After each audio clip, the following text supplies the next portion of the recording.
get to any amount of questions. You guys are welcome to super sticker or do whatever you want to do, but I'm not sure I'm going to get to them at. Let's see here. I'm going to add our guests in here right now. So we've got Claire is here tonight. Say hey, everybody say hi to Claire. Good evening, everybody. And then we also have Mike Rinder with us here tonight. Hi there. Thanks for joining us, guys. Of course. Okay, so let's just look here. I'm going to go through the first of my notes here from. Okay. Claire and I did a podcast for a new podcast that's starting called the Indie Authors Podcast. And this is for independent authors, not people who are publishing books without a big publishing company. I'll put a link down to that below. But because I wrote my book, Blown for Good, Behind the Iron Curtain of Scientology, and Claire essentially set up a publishing company and then published the book. So even though it's a self-published book, there is a published company called BFG Incorporated that published it, and it's a professionally printed book, and we didn't do print on demand, or it was printed. Funnily enough, it was printed at one of the companies that it's called R.R. Donnelley, and they were one of the Kingsport? Yes, Yeah. R.R. No, Donnelley. really? Yeah, R.R. Donnelley printed my book, and not only that, Mike, that R.R. Donnelley was one of Scientology's main publishers before they started printing their own stuff in-house. And the girl who printed my book was a girl by the name of Shelley Carias, who used to be the printer liaison for Scientology. And she was the one who had it printed at this Scientology book publisher. And when she went to go do the proofs or check the book as it was coming off the line, on the press next to the one that printed my book, they were printing like an IAS brochure or Freedom magazine or something. And when Shelley was at the printer, Scientologists had also arrived to look at whatever they were printing for them. So regardless, Claire and I went on this podcast, and I'll put a link to it below. They did it like a little trailer for our episode, and it's really cool. I think it's pretty awesome. And they actually turned it into 2 podcast episodes. And I think after a few weeks, once they've let it run on their channel, I'm going to make a YouTube video of the same episodes and just put it out on my channel. So we'll put a link to that down below. But I think it's called the Indie Authors Podcast. Is that what it is, Claire? Yep, that's right. Okay, cool.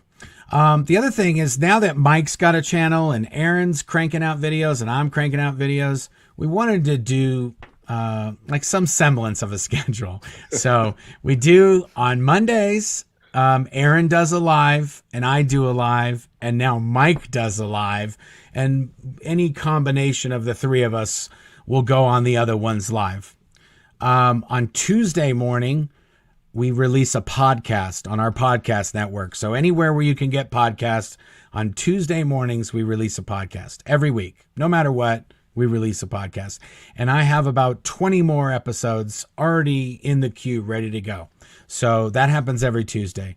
Every Wednesday morning, and then every Tuesday night, Claire and I do a live where we show bobblehead pics and Dave Miscavige pics and do Q&As with Mike or whoever wants to join us.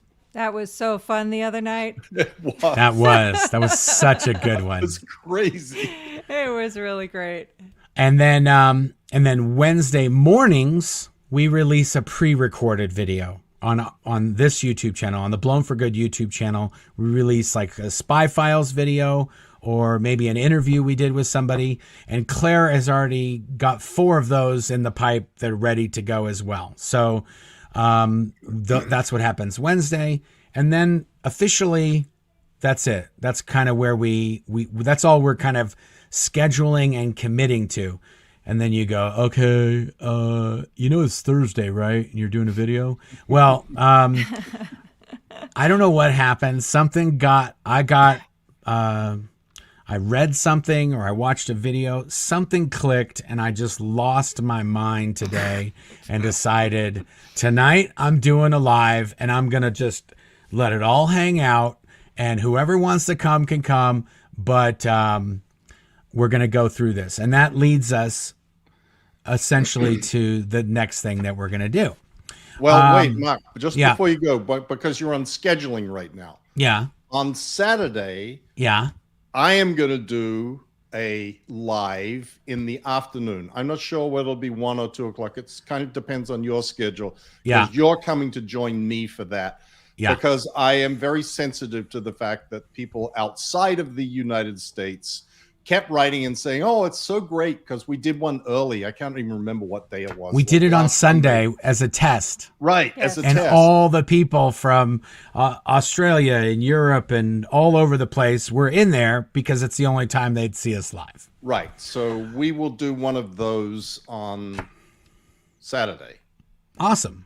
And well, you know, I'll send out the notification, and hopefully we can make this some sort of a also a scheduled thing. So there is something that people, if they want to tune into, can do so. Yeah. On Saturday or Sunday, whichever day it's going to work out to be.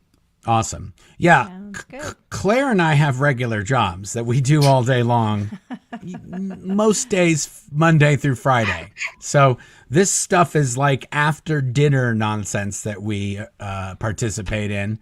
And so that's sort of how, you know, we're not doing a lot of lives at noon during the week because we're at work. Right. And yeah, that doesn't count processing all the book and SP shop orders Yeah. before I start my regular job. yeah. We're very busy in our own activities besides the YouTube and the podcast and all the other stuff. And 3 kids. Yeah, And 3 right? boys, yes, Yeah. and 2 dogs and 2 cats and what's that other thing? Some kind of Colorado spotted. It's a salamander that you brought into Salamander. the home, honey. Yes, well, it's for Grayson. It's for the We little, had a pet little guy. moratorium at that point. But Anyway, whatever. okay, we're getting off track already. We don't have time to get off track already. Anyway, I'm a big proponent of managing expectations, so I want to just basically manage everyone's expectations. That's what we're going to do loosely, and we'll try to stick to that. And if we get excited and want to do a live, we're going to do a live whenever we want. How about that? And then, like I said, if anybody wants to do questions, I don't know if we're going to get to that tonight. We'll see. Depends on how long it takes me to go through these notes. You good there, Mike? Yep. Okay. I'm good. Okay. So how do we get here? Okay. So this is what happened. I met with one of my, oldest, maybe longest and most valuable clients yesterday. He flew to Colorado, met with me at my shop. We met with these upcoming projects we're going to be working on. And I was sort of like debating, do I ask him about this nonsense? Did he get a letter? Has Scientology contacted? I didn't need to know. And I've never spoken to this gentleman about this Scientology world that I used to be part of. So as far as I know, he knows nothing about it, although I suspect he may have known something previously. And so right before the meeting was over, I just said, hey, listen, I wanted to give you this book. And I gave him a hard copy of my book. And he goes, oh, I was wondering if this was ever going to come up. And he had already, through one of our mutual contacts, who's also another large client of mine, he had heard a lot of stuff already. So he knew, but he never, sort of professional just not to bring that up because that's my personal life, not my business life. So if somebody doesn't want to bring it up, somebody doesn't bring it up. So as soon as I brought it up, he was like, oh yeah, I know, man. I know all about that.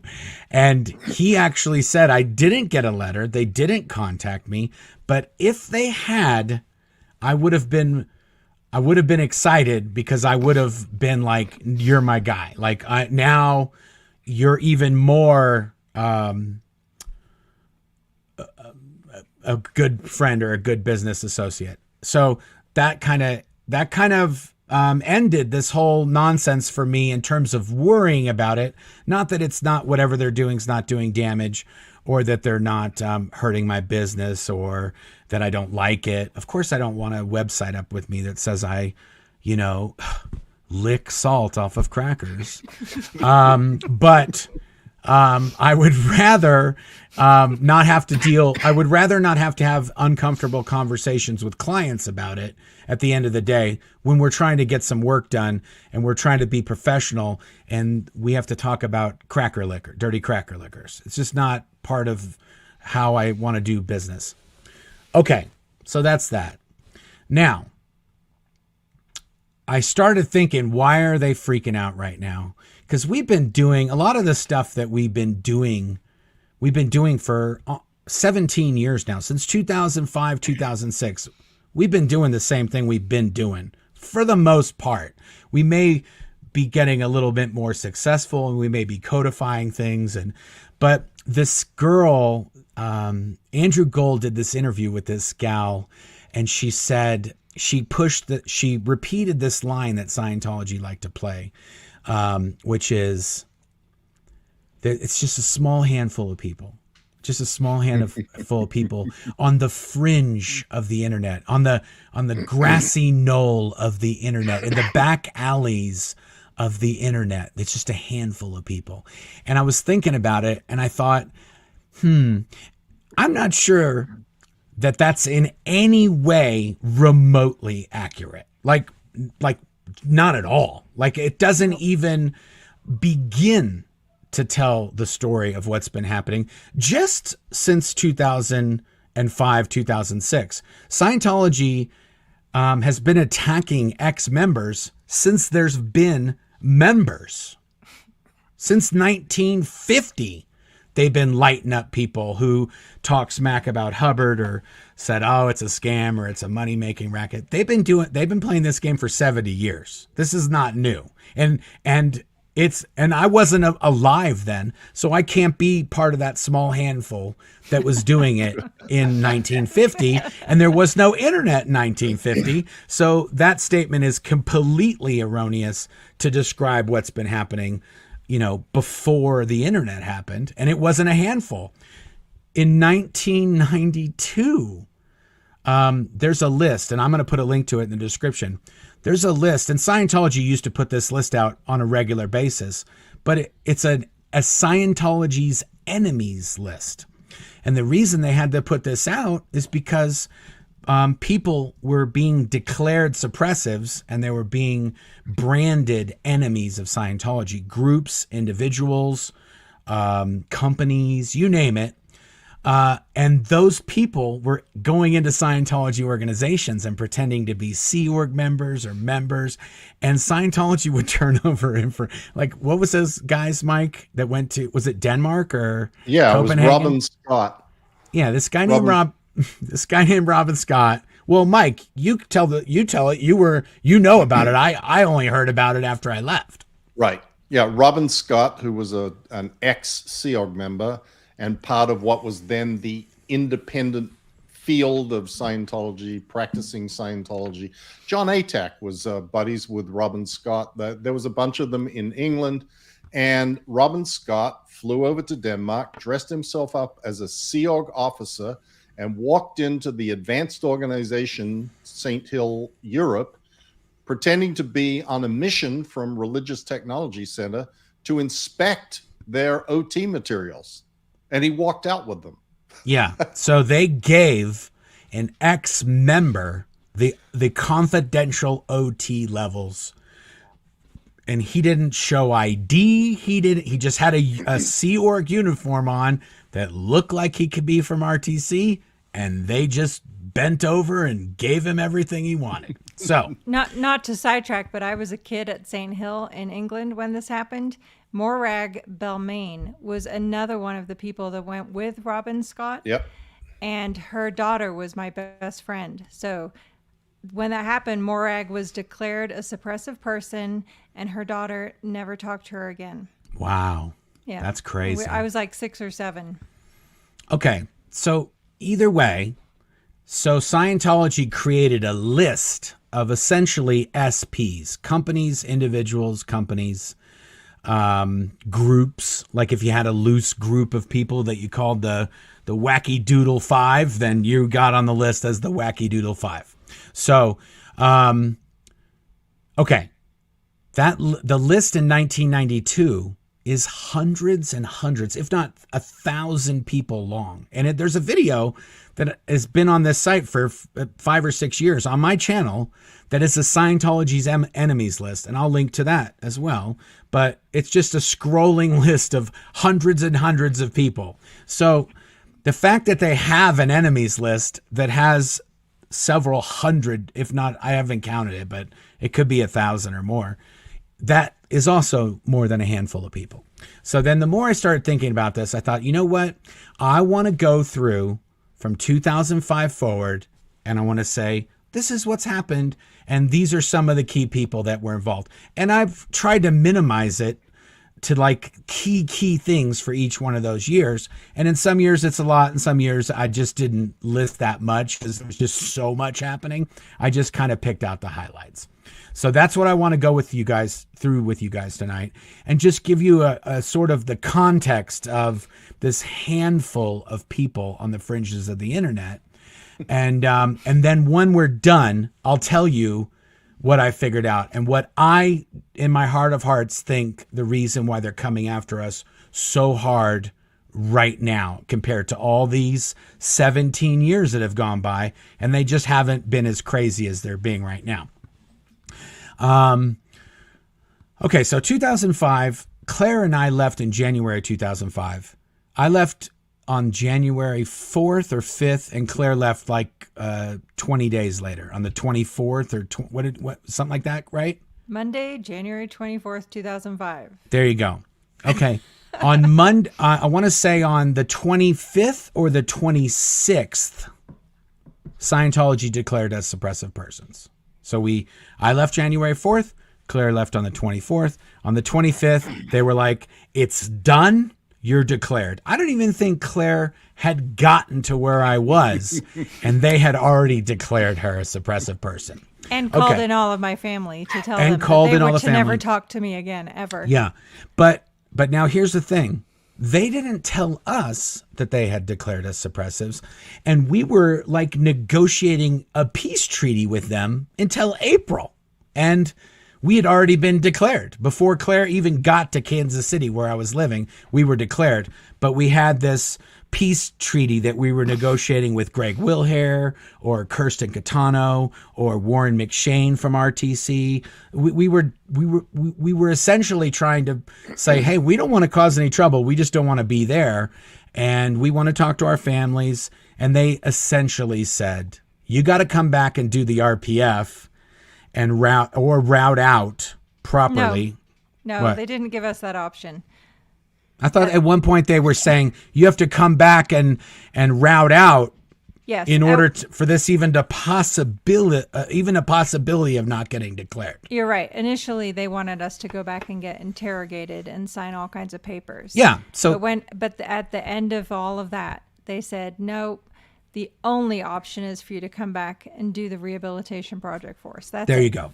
So that was sort of the last offer on the table. That was a good plan. Yeah, it's a great plan. And by the time April came around, I'd slept and I'd eaten and You could think straight. and Yeah. and my wires weren't all crossed up, and I'd also watched that South Park episode. So And you'd read all of the OT levels and a few other things. I did read all of the operating Phaeton levels, 1 through 8 in, I think, maybe one sitting. Well, after I didn't die of pneumonia after watching South Park, I was like, I need to get in and get some of this and find out what all the other craziness is. And then I still didn't die. So then I thought, okay, I'm pretty sure this is a bunch of bull nonsense. And also, I was sort of like, I want to meet this Xenu guy, and I don't want to be on the wrong side of that when he shows up. So let's just play this. Let's see how this thing plays out. So that's 2005. And for most of 2005, Claire was working and I was working, and we were just trying to start our lives over. We weren't we didn't even care about Scientology. We're like, it is what it is. We can't talk to our families. We might as well start our lives over and just be successful and be happy and screw those guys. Okay. Then we get to the end of 2005, the beginning of 2006, and then Scientology start monkeying around with stuff, and they start having people collect our garbage, and PIs and our friends are spying on us. And I start posting things on the internet, and I start talking trash about David Miscavige and kind of like spilling the beans, so to speak. And that's when Mike, where is he? Mike over there. That's when Mike and Osa Mike knew right away. It's blown for good. I was posting on the internet. It's blown for good. It's Marc Headley, David Miscavige. No, it's not. No, it's not. No, it's not. And they spend months trying to convince him that it's me. And then finally, after months and months, I just say, hey, I've been posting on the internet. My name is Marc Headley. I've been posting as blown for good. And then the cat's out of the bag. And not to be overlooked, by the way, you announced that at that Germany symposium with EEC delegates, educating all the EEC delegates, organized by Ursula Caberta, on the dangers of Scientology as a cult. Yeah. I went to Germany, to Hamburg, right? It was in Hamburg? Yes. Yeah, it was in Hamburg. And basically educated a bunch of European government, like their equivalency of like the FBI or just various law enforcement organizations over there, on how to deal with the problem that is Scientology. Yeah. And for the most part, it was very productive. And Scientology kind of got tied up in a bunch of different countries by not being able to do what they were trying to do, because the law enforcement and these government agencies were kind of wising up how they skirt around the rules. Okay.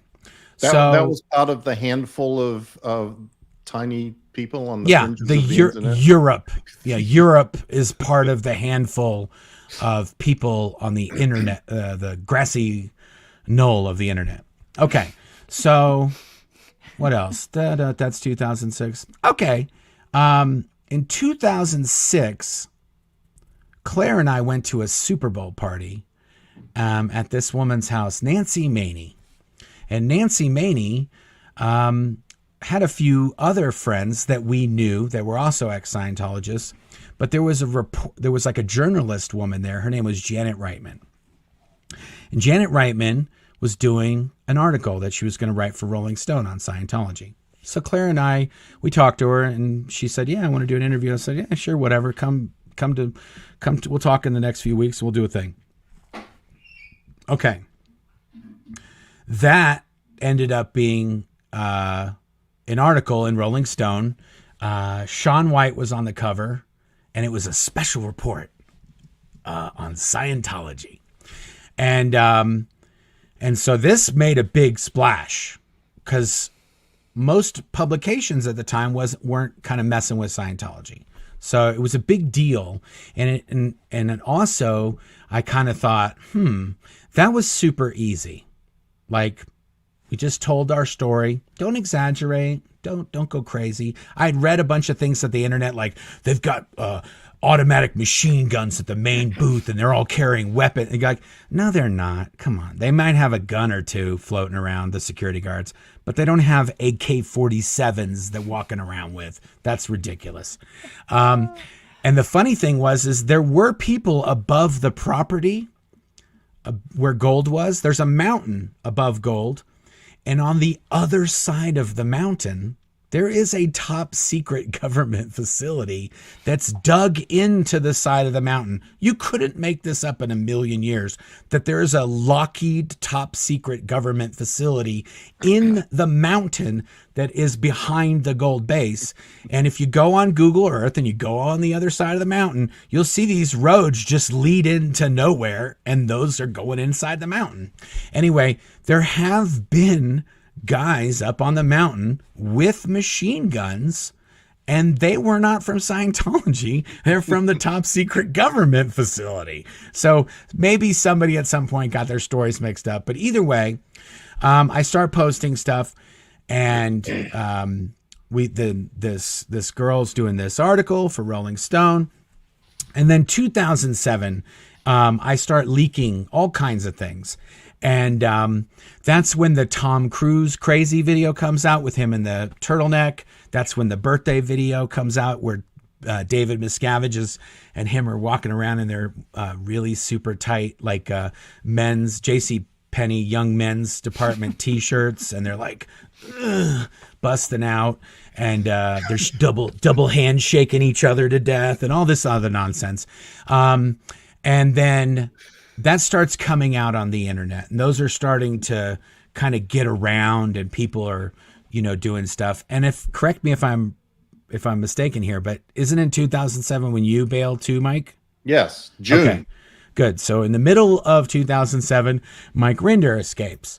Okay. And that's getting around as well. The ex-Scientology community is like the whisper web. When something happens, like, oh, did you hear Mike Rinder escaped? As soon as I heard that, I was like, watch yourselves, guy. I'm pretty sure Mike or somebody else escaped before and pretended that he was one of the SPs, and he was still there, and it was like a big mess. So he could be a plant. Okay. So don't everybody just open arm Mike Rinder. We need to vet him first. Okay. You dirty rotten rat. A dirty cracker licker. Dirty cracker licking, licker. Embezzling whatever you are. Yeah. Okay. So now, during 2007, I want to say 2007, Claire and I were instrumental in helping people escape from Scientology. We'd done some stuff, and we got a few people out. And we also were getting jobs for ex-members, and we started connecting ex-members to each other.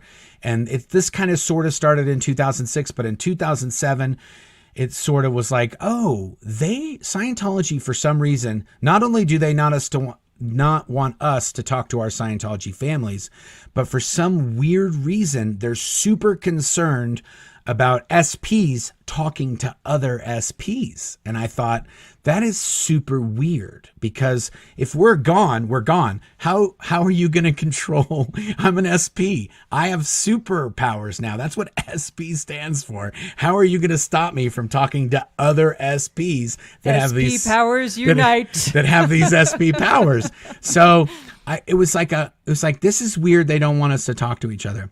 But then when we started talking to each other, we realized, oh, we can help each other. We can get each other jobs. We can trade stories and realize we weren't insane, and that all this started happening.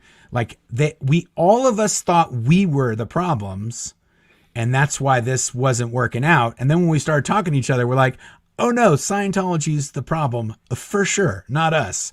And the brainwashing is wearing off and wearing off and wearing off. So when the SPs get together, that's when it starts escalating. Like, oh, I can do whatever I want. Scientology has no power over me. Yeah, it accelerates the undoing of the brainwashing. Yeah. Sure does. Yeah. Okay, so now 2008 comes around. 2008 starts off with a bang. And there's a lot of years that start off with a bang. But 2008, they had this Tom Cruise video that was on the internet. And somehow, I think Marc Bunker was the one who posted it on the internet originally, the Tom Cruise black turtleneck video. And Marc Bunker is a Clearwater City Council member today. But back in 2008, he was working at a news station, and he was sort of like a videographer and a journalist. And I think he actually even has won an Emmy for one of the TV programs that he worked on. So he was Wise Beard Man. That's what he was back in 2008. And the reason he got the name Wise Beard Man is because when this video that he had put up, it got taken down from YouTube. And I can't remember exactly how it happened, but I'm pretty sure that Marc Bunker had taken the video down himself.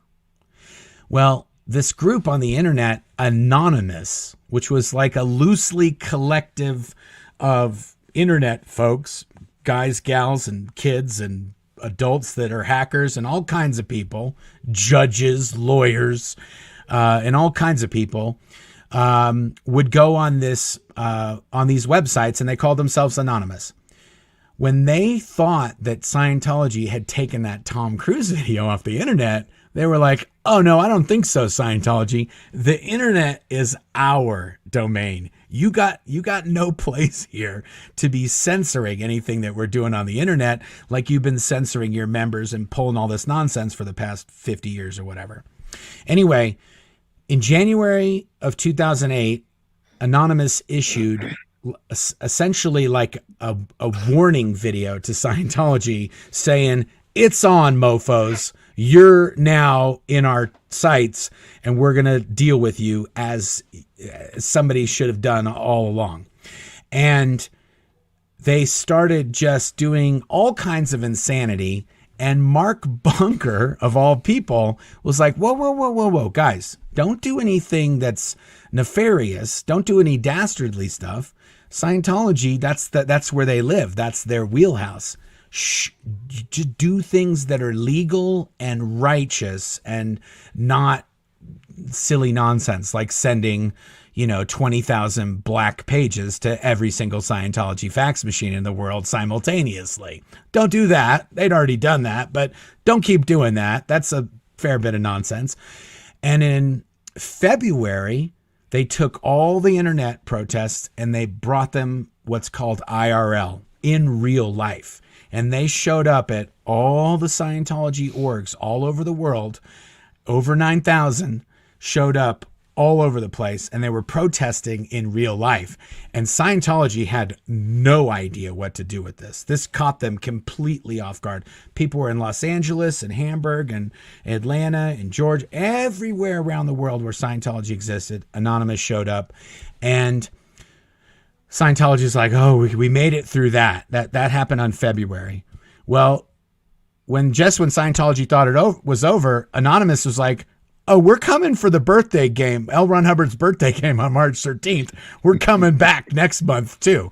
And they started showing up, and Wise Beard Man, Marc Bunker, had been sort of their consultant. And he was like, just be nice. Just maybe have a sign that says, your families love you, or you can leave whenever you want, or read Marc Headley's book, or, whatever.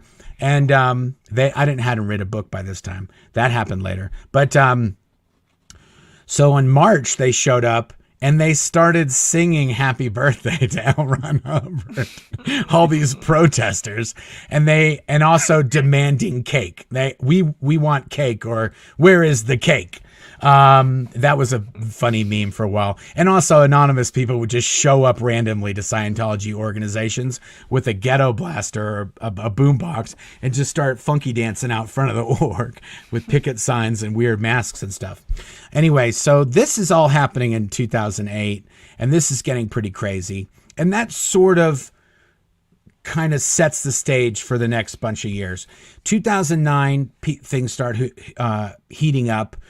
Claire and I filed a lawsuit against Scientology in 2009.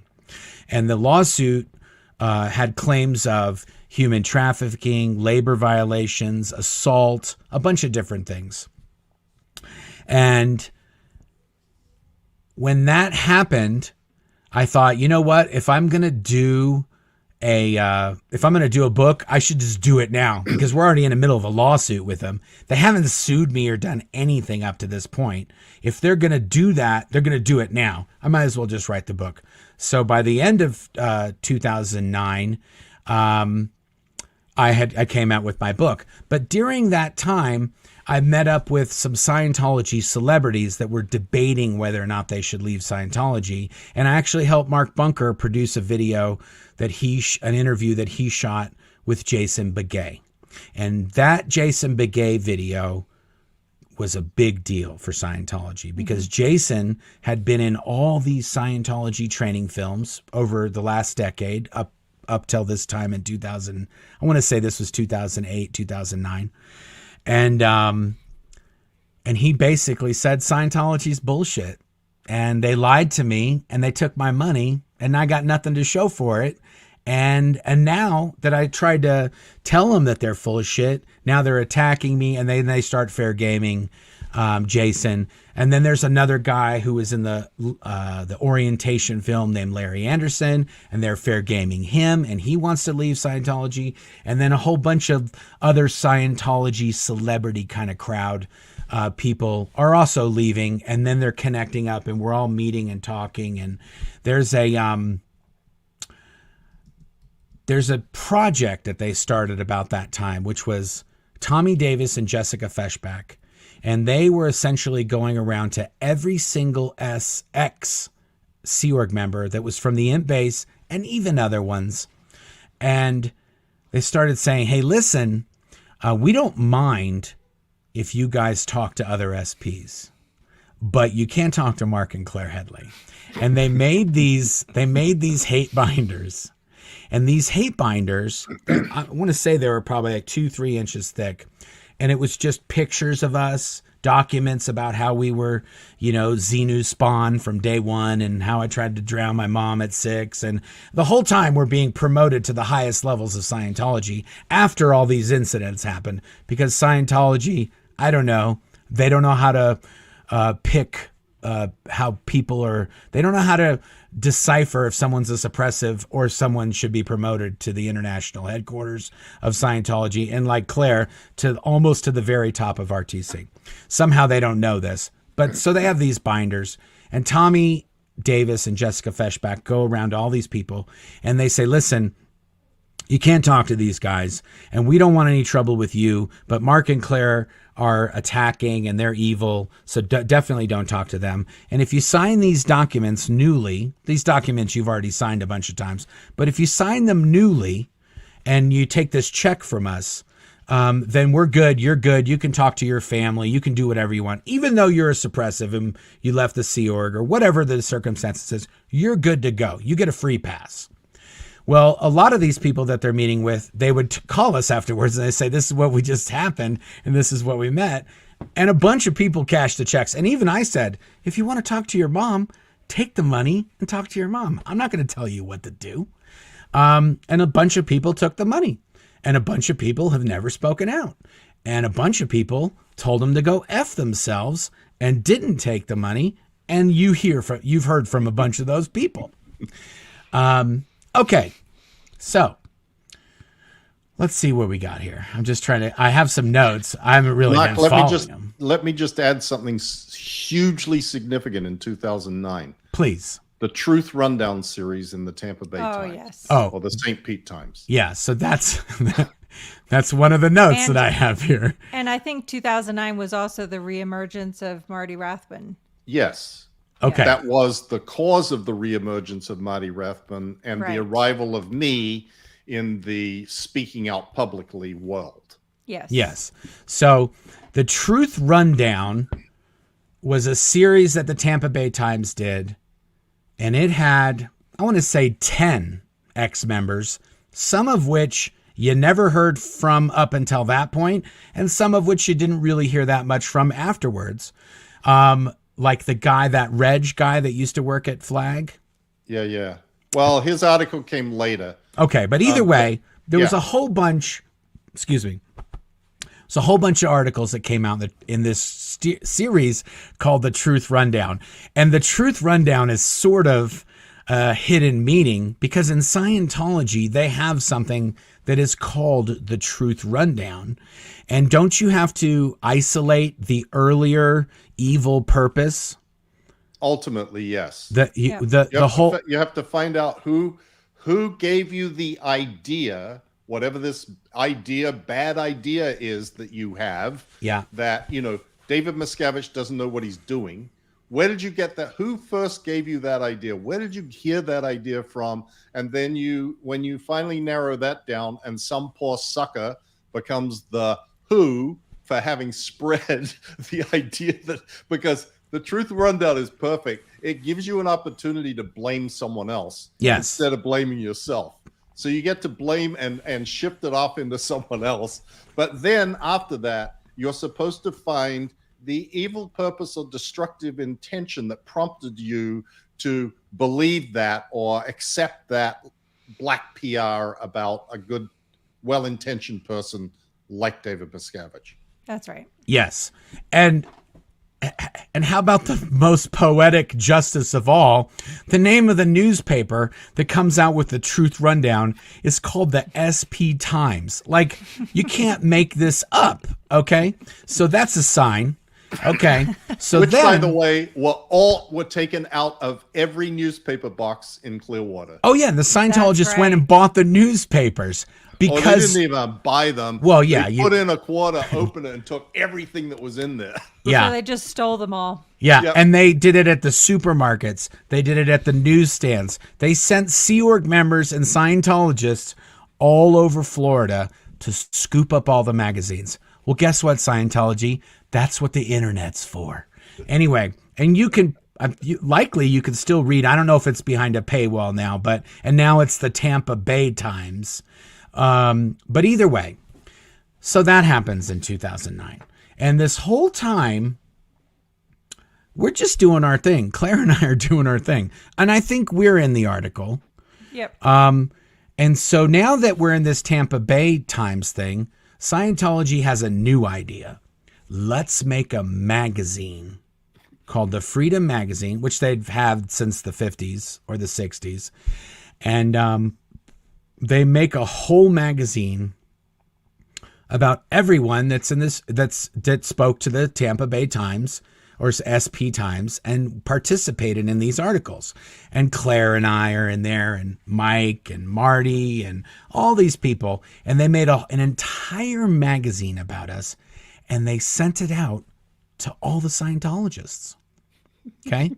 Now, I'm not sure if David Miscavige just had a momentary lapse of judgment, but if you don't want other SPs to talk to us, then how about not introducing us to your entire mailing list in a frickin' magazine, you genius? David Miscavige has made a permanent lapse of Yeah, judgment. he's Dr. Captain Football at Miscavige. Yep. Anyway, so we have people, we don't even know who they are. They're now contacting us saying, hey, I'm in Scientology, and I just read that you're a dirty cracker licker, and I want to find out more. And so we start talking to way more people, and we start getting more people out of Scientology. Okay, now I also come out with my book in 2009. November 2009, I released my book.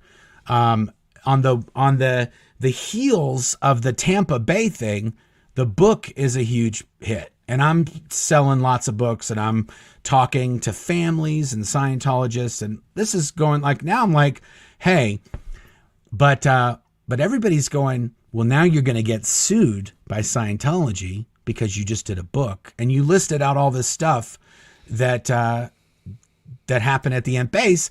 And Scientology, when they have you sign these documents that are under duress and you don't have a copy of, and you don't have a lawyer, and blah blah blah blah blah. I want to say it was $50,000 for each instance of revealing something that happened at the international headquarters. 100. Oh, it's 100,000? Depends on which document you signed in what year. But either way, it was probably about $27 million worth of things in my book that I probably should have got lit up for. Maybe more, maybe less. Who's counting? Anyway, they don't sue me. They don't do anything. Like nothing at all. They didn't even send me a PDF threatening to sue me. They sent nothing. And this was sort of Claire and I's plan. If we start our own publishing company, because we had heard about people who had done books, and they sued the publishing company, and they said, if you release this book, whatever amount of money that you think you're going to make on this stupid book, we're going to make you spend millions in court fighting this lawsuit. And so in most cases, the publishers just pay the author, and then just, that's it, we're done. Yeah, and also that's why we intentionally had Marty Rathbun write the foreword of the book, even though he was openly of a different view of Scientology than you were. Yeah. He had personal knowledge of everything that was in that book. For the most part, Marty was there way before I got there, and he left in mid 2004, and I left in 2005. So he already knew about the hole and everything that led up to the hole that's in my book. So essentially, Marty was my fact checker that was going to say, yes, this happened. And because he wrote the foreword, then Scientology's kind of stuck. Like, what are we going to do? Because if we try to sue Marc, he's just going to bring Marty in. And Marty was a giant problem because Marty knew a lot of things that were very bad for David Miscavige personally, not to mention just all kinds of nonsense for Scientology in general. So nothing happened. Okay, so then 2010. Oh, also, when my book came out, that woman, Nancy Maney, that I went to the Super Bowl party with years before, her book came out actually on the exact same day as mine. And hers is called, I don't remember the name of that one, babe. It's My Billion Year Contract. Yes, My Billion Year Contract by Nancy Maney. By Nancy Maney. Okay, so nothing happens to Nancy either. I mean, she might have got fair game. There, of course, they made a website about her. Oh, by the way, they also made websites about everybody that was in that Tampa Bay Times or SESP Times. We all got websites in addition to that really flashy magazine about all the dirt or cracker licking. Okay, so then 2010. 2010, Jeff Hawkins writes a book. Jeff Hawkins' book is called Counterfeit Dreams. Jeff is here with us tonight in the chat. Nice. Thank you, Jeff. Jeff Hawkins comes out with a book. He self-publishes. They do nothing. Amy Scobie, Abuse at the Top. She has that book come out. Nothing happens. No one sues her. Marty Rathbun and Mike Rinder, while all this is happening, they decided to team up and have like a little posse, and they just start doing dumb videos about Scientology while they're fishing out behind Marty's house, telling really bizarre David Miscavige stories that David Miscavige absolutely does not want on the internet. And so they're doing that down in Texas, fishing and dishing. That's what Mike and Marty are doing. And blogging, which brought a lot of people together. That's right. Exposing what was really going on in Scientology. That's right. So along these same lines of connecting the SPs, Mike and Marty both start blogs, and Scientologists start showing up on those blogs and reading and commenting and talking to each other and sharing information. And now things are sort of getting out of control, and Scientology has no way. There's so many moving targets, they have no way to stop it. And so what they do, and this is the craziest thing, they put PIs, private investigators, on all of us. All of us simultaneously. Mike's got 3 PIs. I've got 3 PIs. Marty's got 7 PIs. He's got another 7 Scientologists that are volunteering to harass him in addition to the PIs. There's a guy in LA named Tiziano. He comes out, he starts talking, he gets PIs. This whole time this is happening, I think now it's probably, let's say it's 2011-ish. 2010, 2011.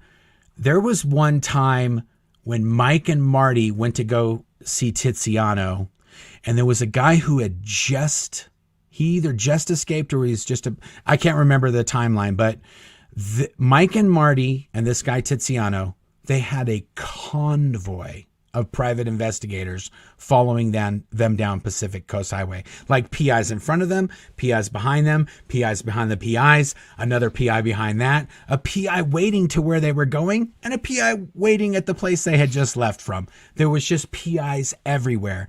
And that was the first video I did, Marc. On your channel? On my channel. Well, the first new video that I uploaded with me talking was showing that parade from Jason's house down Pacific Coast Highway to meet with the FBI in Santa Monica. There you go. Yep. Oh yeah. Okay, perfect. That's exactly right. Now you're locking up the timeline for me.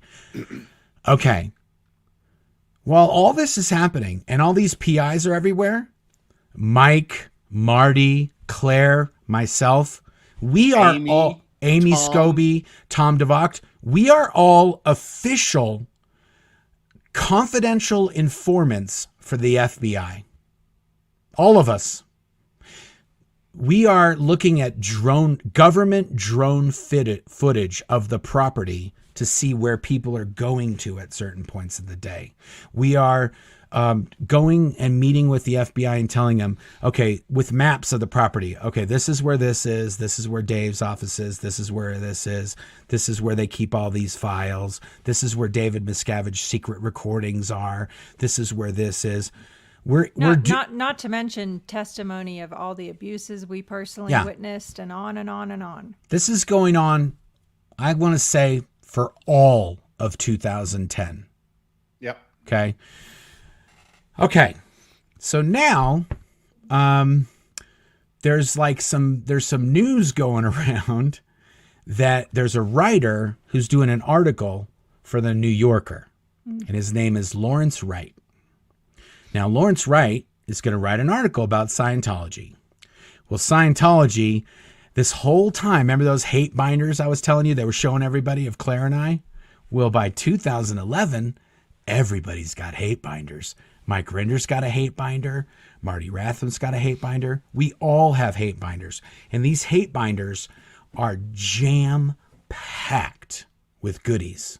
Nonsense, but there's some goodies in there too. Like just admissions, basically admissions that Scientology has a culture of violence that's widely known about and admitted to, because they're saying in these documents that Mike and Marty are beating everybody up, that we claim that David Miscavige is beaten up. They're like, no, that's that was Mike and Marty beating everybody up. And we're like, okay, so you knew everybody was getting, no, we didn't know about it. Well, if you didn't know about it, then how do you know Mike and Marty were doing it? Because you have all these documents of everybody saying, like affidavits from international management saying that Mike and Marty have been beating people up for 20 years.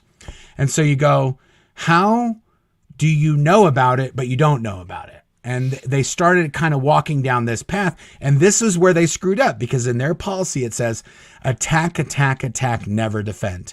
Well, they started defending big time. And what they did, in maybe one of David Miscavige's ultimate foot bullets of all time, they sent Lawrence Wright all of the hate binders, all of them. It was like a U-Haul. They wheeled them into the office of the New Yorker on what do you call those things? Dolly. A dolly. A trolley. Like banker's boxes stacked up on dollies, wheeled into the New Yorker office, and Larry and his fact checker, Lauren, sitting there going, yeah. So Lawrence Wright was going to write an article for the New Yorker, and I'm pretty sure it was going to be about Paul Haggis at the time. Yes, it was. And about him leaving. Write that article. Yeah, and it was called The Apostate. Right. And it was about Paul Haggis. But, and I don't even know if they had a hate binder about Paul Haggis by that time. Oh, yeah, they did. Okay, so they had a hate binder about Paul Haggis. But regardless, when Lawrence Wright was done writing his article, it was like, well, of course, I need to write a book, because now I have banker's boxes and banker's boxes of everything I need to be able to put a book together. And that's eventually what became Scientology Going Clear, the Prison of Belief. Okay. Mark, let me tell you. Yeah. What actually happened was Tommy Davis, in one of the meetings that they had with the editor and Larry and the lawyers and whatever, blah, blah. Tommy Davis, when Larry challenged Tommy Davis about Hubbard's history and the creation of Dianetics and the fact that he wasn't really crippled and blinded, he this, he that, Tommy Davis sort of gave up and went, well, if that's not true, then the whole foundation of Dianetics and Scientology is based on a lie, and it can't possibly be. And I remember Larry telling me, he said, when he said that to me, I went, okay, that's a challenge I'll accept. Yeah. And that's what actually motivated Larry to then go on and write the book. Wow. Wow. Okay. Mike, Way can to you move? slay it, Tom Mike, Davis. move over just a little teeny. There you go. Perfect. Yeah. People are complaining they can't see you. I can see you. Just I'd rather see you better. Because I'm doing all the talking and they need you to look at while they're listening to me. Okay. So Lawrence Wright does this article for the New Yorker. Well, this gal, Janet Reitman, who wrote that Rolling Stone article, well, they did the similar thing with her, and she's been cooking up a book the whole time too. So in 2011, Lawrence Wright's article in the New Yorker comes out. Janet Reitman has a book come out, and she's a journalist, a writer and a journalist, and her book's called Inside Scientology. Okay. Now, we're just to 2011. We're way past this handful nonsense, and we're way past this fringes of the internet nonsense, but there's more. But wait, there's more.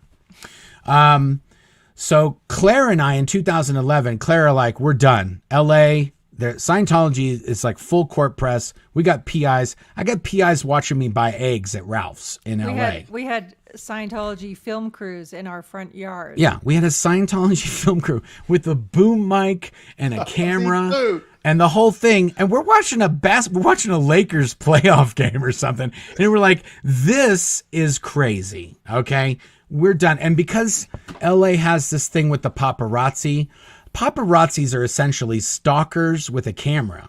And so because this is the whole industry of Hollywood in California, they can't go after the PIs and the Scientology stalkers because otherwise they'd have to go after the TMZ and all the paparazzi and all this. So in California, if you're a Scientology PI or stalker, you have free reign. You can do whatever you want. They're not going to do anything.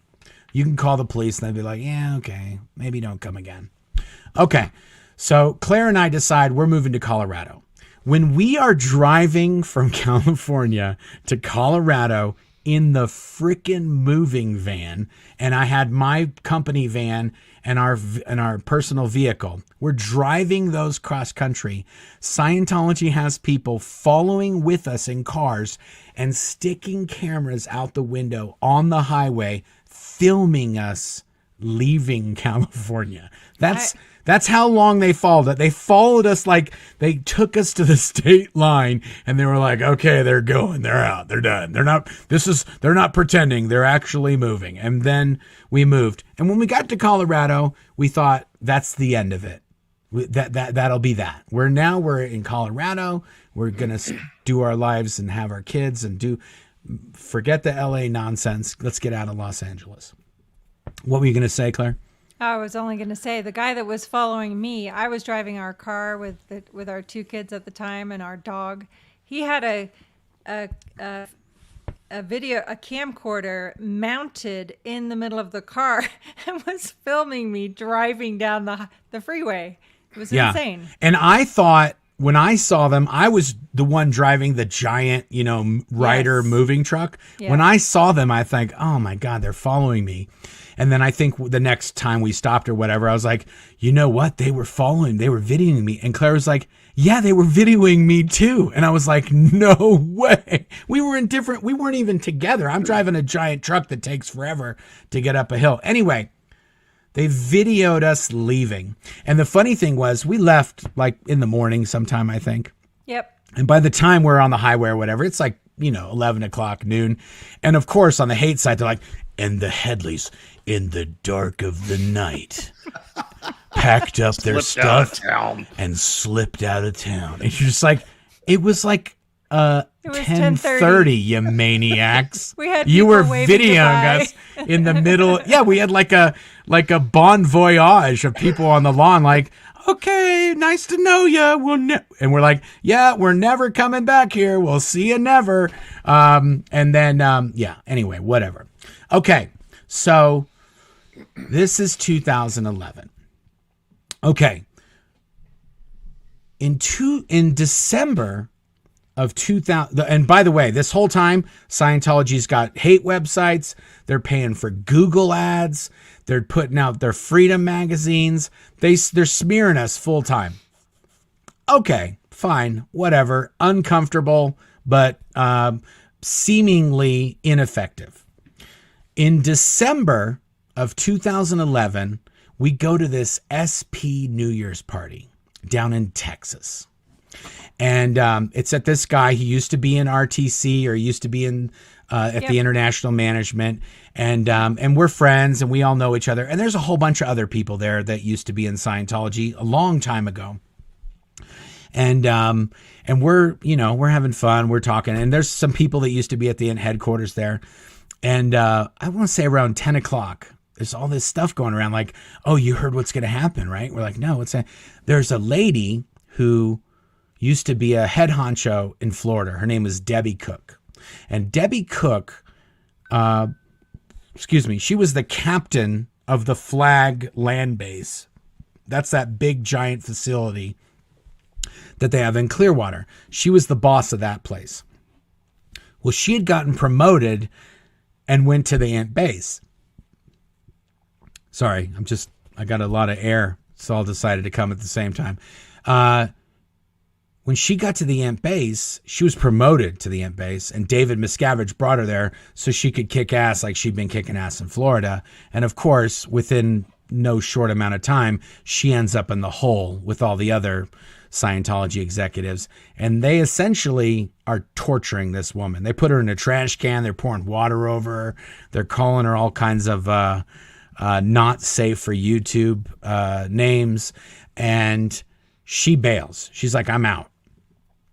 But even though she left, and she's a big head honcho, they don't want to make an enemy out of her, because all of these Scientology public who've been going to Florida for years, they know this woman.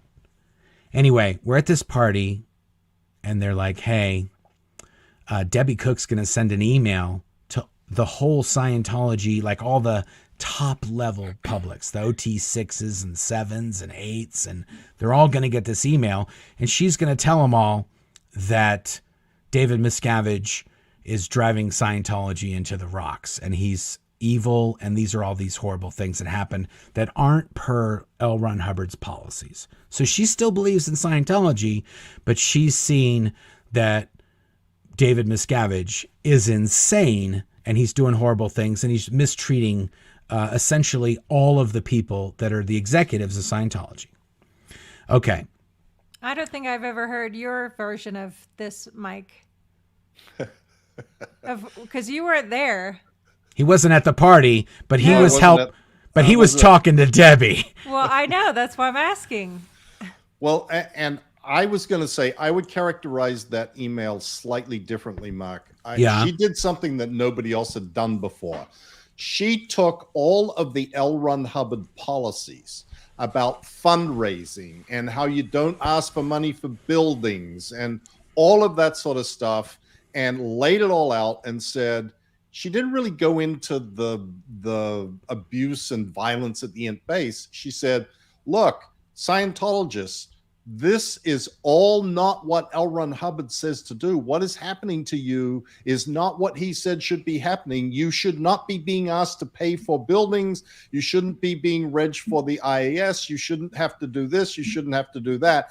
And cited all these policy letters, which was a stroke of genius with respect to reaching out to Scientologists, because that's who her email went out to, was current Scientologists that she had the email addresses for, because she had been the captain of the Flag Service Song and knew a lot of these people personally and had their contact information. She and her husband had actually collected all that up before they left. And that was what created such an enormous impact with that email. I don't think there has been a single email or any communication in the history of Scientology that has had the impact that Debbie Cook's email had on the world of Scientology. Agreed. Yeah. So that happens in the early, that's how 2012 starts. It was midnight. It was right at midnight. She just went stroke of midnight. Skadoosh, and it went out. Okay. Scientology, they got blindsided by this. They didn't know this was coming, and it was a big problem, and they sued Debbie. They were like, we're going to sue you, because she was one of the people that signed the documents and said, I'm going to go my way, you go your way, but we're not going to fight. We're not going to get into it, because they didn't want her to do essentially what she did. Well, I don't know what happened. There was a lot of things. I'm sure there was a lot of conversations that led up to that email, but regardless, she couldn't not say anything. So she did. She said it. And in Texas, they end up in this lawsuit in, I want to say, in San Antonio. Mm-hmm. Behar County. Behar County in San Antonio, Texas. They get her in there. They haul her in there. And then she starts, this is where she starts. Backstory here, Mark. Yeah. Okay, so when Debbie got sued, when they filed a lawsuit, she didn't believe that they were going to sue her, because she didn't believe that she was actually in violation of the contract that she had signed, because all she was doing was saying, this is what L. Ron Hubbard's policy says. Yeah. She wasn't bad-mouthing Scientology. She wasn't going to the media. She wasn't doing all the traditional things. But Scientology, Dave went, screw that. She needs to be squashed like a bug. We're going to file a lawsuit against her in San Antonio, where she was living at the time, and ask for an expedited hearing for an injunction or a temporary restraining order. And that happens in a matter of days. It is required by law. And they were like, she'll never be prepared. Debbie calls me up and said, help, what do I do? And I flew to Texas, met up with Marty and with Mike Laws, who was where that's where the party was. Right. And Mike Laws had a friend, and that friend was a lawyer in Port Arthur, Texas, and he had a former partner who was in San Antonio, Ray Jeffrey. And I went and briefed with Marty, Ray Jeffrey, to take on Debbie and Wayne in this litigation. And then Marty and I spent that intervening week getting Ray prepared and Debbie prepared to testify in that hearing. And that was what then resulted in the bombs. So in the hearing, Debbie, now they're suing her. So now she's backed up. So now she starts testifying to all of the horrible abuse that was happening in the hole and getting put in the trash can and all the things that made her essentially leave Scientology. Now she's talking in open court, and she's spilling all the beans. And Scientology could not write a check fast enough to end this hearing. Not only did they bring this all there again, David Miscavige, in his infinite wisdom, is just shooting himself in the feet with his AK-47 foot bullets. And but the cat's already out of the bag. And the best part is they did write her a check, and they did settle that case essentially with her. And as part of that, I'm pretty sure she's not allowed to ever speak ill of Scientology again. But they doesn't matter. But she did it. She'd already sent the email, which was, like Mike said, a stroke of genius. And then she'd already essentially told everything else that happened at the Imp base that was of any consequence. So the fact that they let her do all that and then they wrote the check, maybe not the best idea in the world. But regardless, that was how 2007 starts. That's how we're kicking it off. 2012. 2012. Yeah. Okay. So then let's see. Debbie Cook testifies. They get out the checkbook. Oh yeah. And then in July, holy moly. In July, Tom Cruise, he's off shooting this movie. I think it was Oblivion. He's shooting it off in New Zealand or something. Tom Cruise's birthday, is it on July 4th? Yes. Tom Cruise's birthday is on July 3rd. It's either on the 3rd or the 4th. But either way, he's a super patriotic dude, and he's born on the 4th of July. And that movie he did, Born on the 4th of July, it's kind of nod to Tom Cruise himself. Either way, on Tom Cruise's birthday, old sweetness over here, Katie Holmes, files for divorce. And she's got this thing, it's like a surgical operation, okay? Like an extraction. She got this whole thing planned out. And whoop-de-doop-de-doop-de-doo, she's out. She's divorced. Tom and Suri and Katie are clear in the free, and Tom Cruise has no idea what happened. And that's done. That gets Scientology. This Debbie Cook thing was going on this whole time, and everybody's a buzz about that. And then Katie Holmes drops this bomb. And July was a huge month for Scientology. There must have been something in the water. That same July, there was a mission, like a Scientology mission in Israel. Okay. And the whole mission decided, we're done. We're not part of Scientology anymore. And they defected, but they all still believed in Scientology. They're just like, no, we're not under your thumb anymore. We're doing our own Scientology and we're doing our own thing. And so Scientology's trying to sue them. And then there's a drug rehab in Oklahoma, Narconon Arrowhead in Oklahoma. The third student on the Narconon drug program passes away. The third. There had already been two other ones that passed away doing this Scientology fuddy-duddy L. Ron Hubbard purification rundown and doing all this craziness trying to get off drugs. And then this poor girl passed away. So that's happening. What else happened in July? Oh, in July, Claire and I lost our appeal in our lawsuit, and Scientology said, you owe us $50,000 and you better pay up right now. Otherwise, we're going to take your house and take all your businesses and whatever. And don't forget that they updated the website to be like, blown for good is going to be broke for good. Yes, they did that. Blown for good's going to be broke for good now. Anyway, but then so juvenile. But this is the best part. So we're thinking, oh man, we're gonna have to come up. How am I gonna come up with 50 G's? I gotta sell my van. I gotta come up with 50 G's. Collection. What's that? Depeche Mode. Oh, I didn't touch one of my Depeche Mode records. I sold that company van way before I was gonna get rid of one Depeche Mode cassette. Anyway, the Depeche Mode collection was simply not on the table, yeah, Mike. Babe, we're going to have to sell one of the kids before I get rid of that Black Celebration splatter vinyl that I've got. Yeah. Anyway, but the best part is the Scientology, they say they're going to aggressively collect the money. Yeah. But then we get a letter from their lawyer, and he says, hold on. Not everybody go crazy here. If you turn over the rights to your Blown for Good book, if you spy on Marty Rathbun for us, and if you give us all the info that you have on all the other exes and all the communications that you guys are sharing and everything everyone's up to.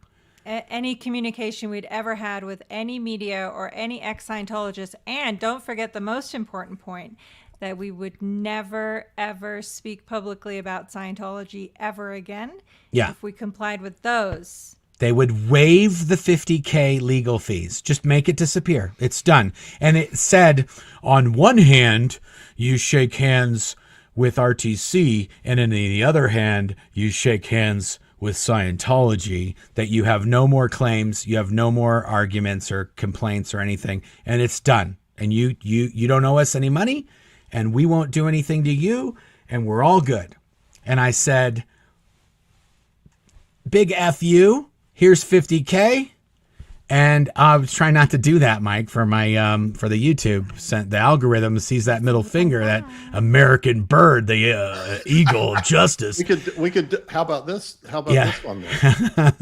No, it's this one. 3 times the power of the American bird. No, this is the English way. Oh, okay. Either way, broke for good. Wrote him a check, and then my friend Jason Begay, was like, what? Why did you pay? And I said, they were going to take my house and they're going to do all this other nonsense. He was like, you shouldn't have to pay for that. We should, ex-Scientologists and anybody else should pay for that because you've been doing all this work all these years. Within a week, we did start a GoFundMe. Within a week, we had the $50K back. We were whole again. People donated. That was seriously incredible. And the last, I want to say 6 or 8K, came from Marty. because Yes. Marty had a legal fund that I think was left over from the Debbie Cook thing. Like people were donating to pay Correct. for any legal costs that she might have. And he had money left over, and we had like 8,000 more to go. And he just said, hey, there's 8,000 in the account. I'm going to donate the entire 8,000 to the Headleys. And that's it. We're done. And so within a week, it was done. Okay. And let's not forget, by the way, shortly thereafter, there was a massive article in Vanity Fair. Well, no, we're still in 2012. Yeah, come on, Quit babe. trying to jump ahead. Whew. He's got 7 hours to go still. Yeah, we're just on 2011. No, we're on 2012. Anyway, 2012, we're to 2012, so we're getting up there pretty quick. Anyway, really fast. Yeah. super fast. It's only been I don't know how long it is. Like I don't have a thing. It's hour only and- been an hour and 15 minutes. It's gonna get faster. Okay. Thank you for bearing with us. Holy Humans moly. out there. Okay, so now, also, for good measure in 2012, Marty Rathbun writes 2 more books. He'd already written a book, I think in 2011, he wrote a book or something. I can't remember. No, I don't remember. He wrote 3 or 4 books. He writes another 2 before 2012 is out. Now, because 2012 starts off with a bang, 2013 starts off with a bang too. And that's when you get Tommy Davis.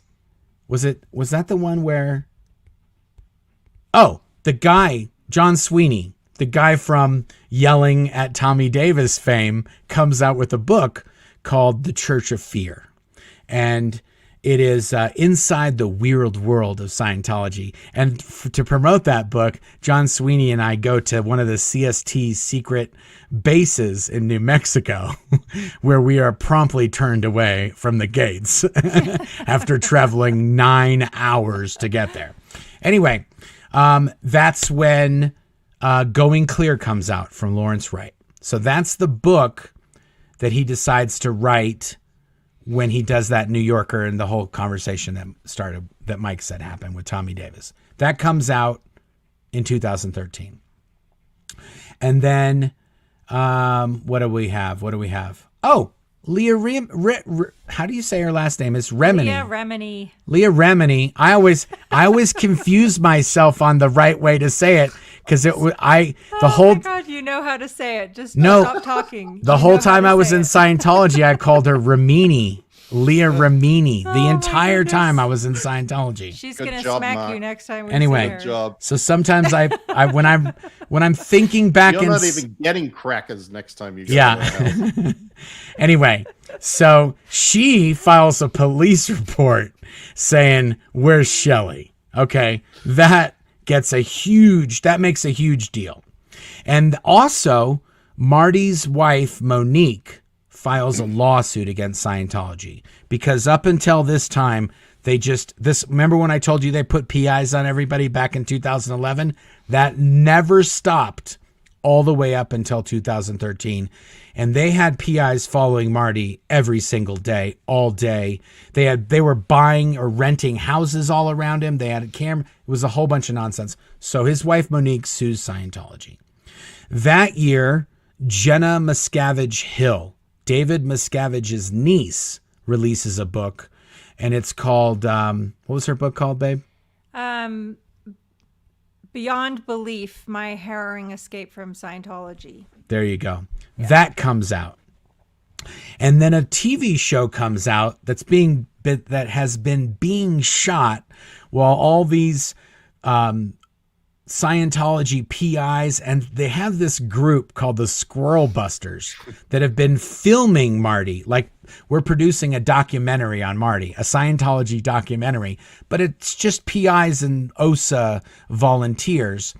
And another TV crew goes down there and they shoot a real documentary of the fake documentary shooting Marty. And it's called Scientologists at War. And this documentary shows all of this craziness. And these people, they're called Squirrel Busters. If you leave Scientology, but you're not under the thumb and the business end of Scientology, L. Ron Hubbard said, "You're called a squirrel," and like a squirrel, and they have pictures in Scientology propaganda of these little squirrels that are like hee hee hee, and that's what they call ex-SPs that are still trying to do Scientology. And that's where John Allender starts showing up, who's one of those signatures on the twats, the Scientology Twitter army, troll army. I wouldn't really call 33 people an army, but neither here nor there. Either way, I thought it was 80. They're definitely it's twats. 80. Yeah. No, either way, not 80.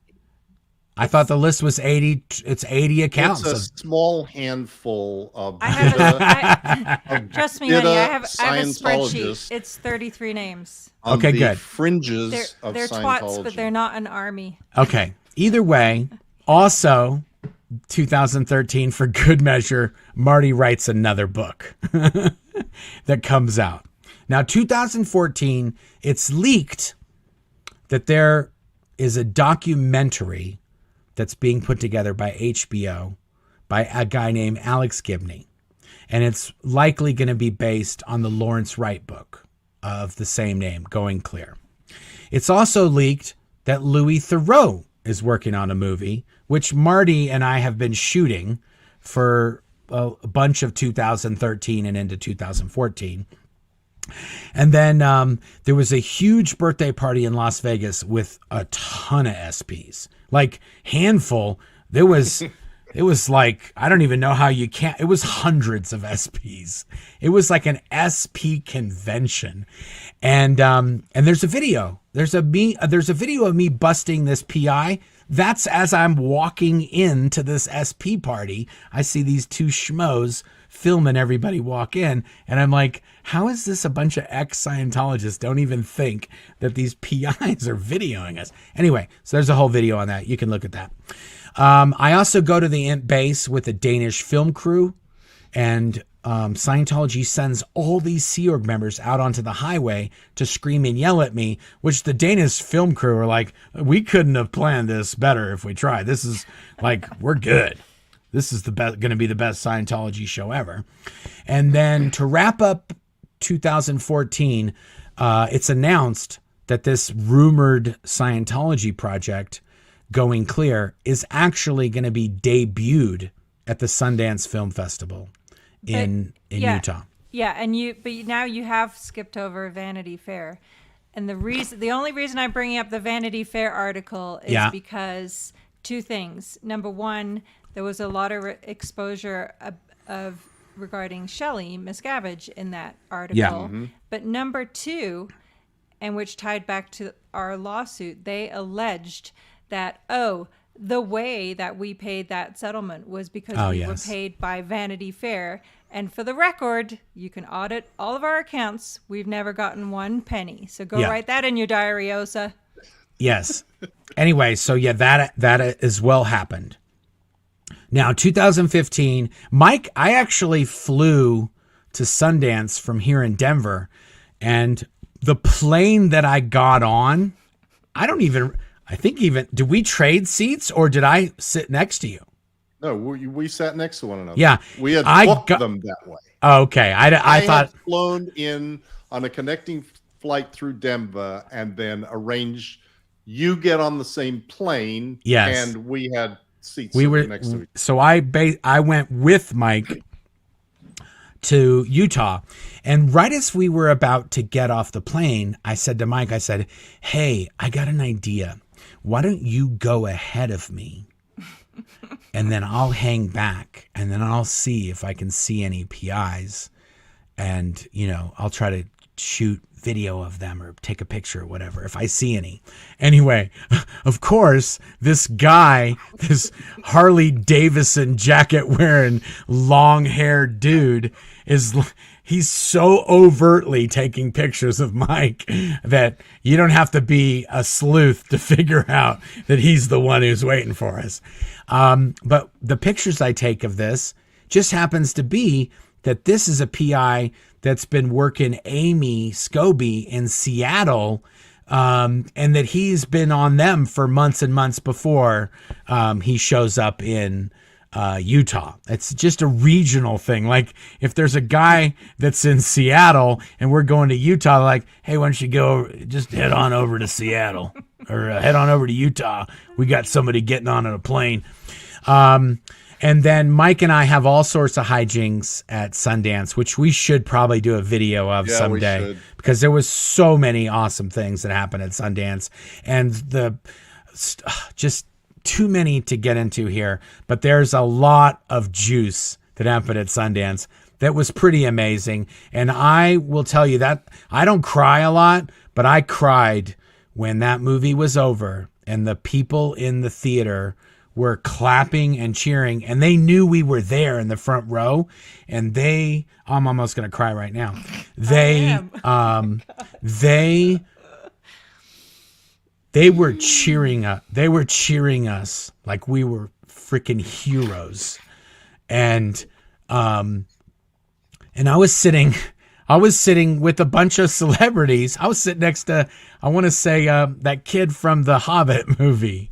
I can't remember. There was a bunch of celebrities there, but they were so amazed that this thing made it to the screen, and they were cheering us, and they were shaking hands, and it was amazing. Anyway, and that film just kept the ball rolling.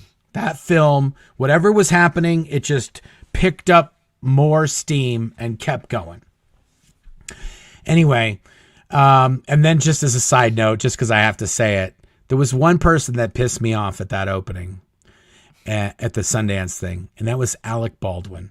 Alec Baldwin was sitting right in front of me, and when the film was over, he was like, I love you, Lawrence. I love you, Alex. I loved Looming Tower. I love everything you guys have ever done. This is the most amazing thing. You're exposing things that need to be exposed, da-da-da-da-da-da.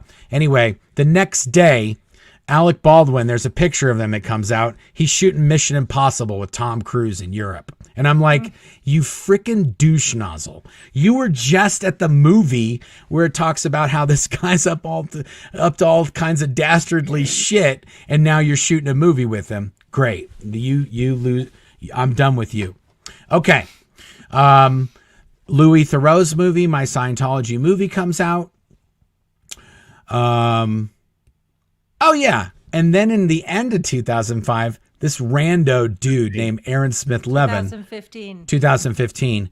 Random dude named Aaron Smith-Levin starts this YouTube channel where it's called Growing Up in Scientology. He starts doing videos and interviewing people. I'm just playing. We know who Aaron is. 2016, Ron Miscavige comes out with a book. Now, Ron Miscavige is David Miscavige's father.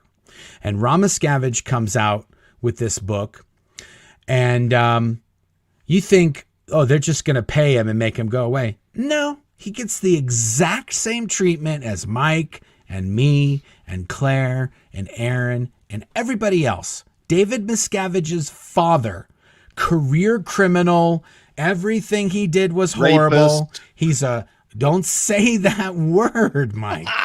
Oh, sorry. Anyway, they accuse him of female assault, all these things. And this is so ridiculous. You can say female assault. That's okay. I think so. Yeah. I want to say so. Anyway, whatever. Either way, they do the same thing that they did. What they said. So they did the same thing that they did to us. They did it to his dad.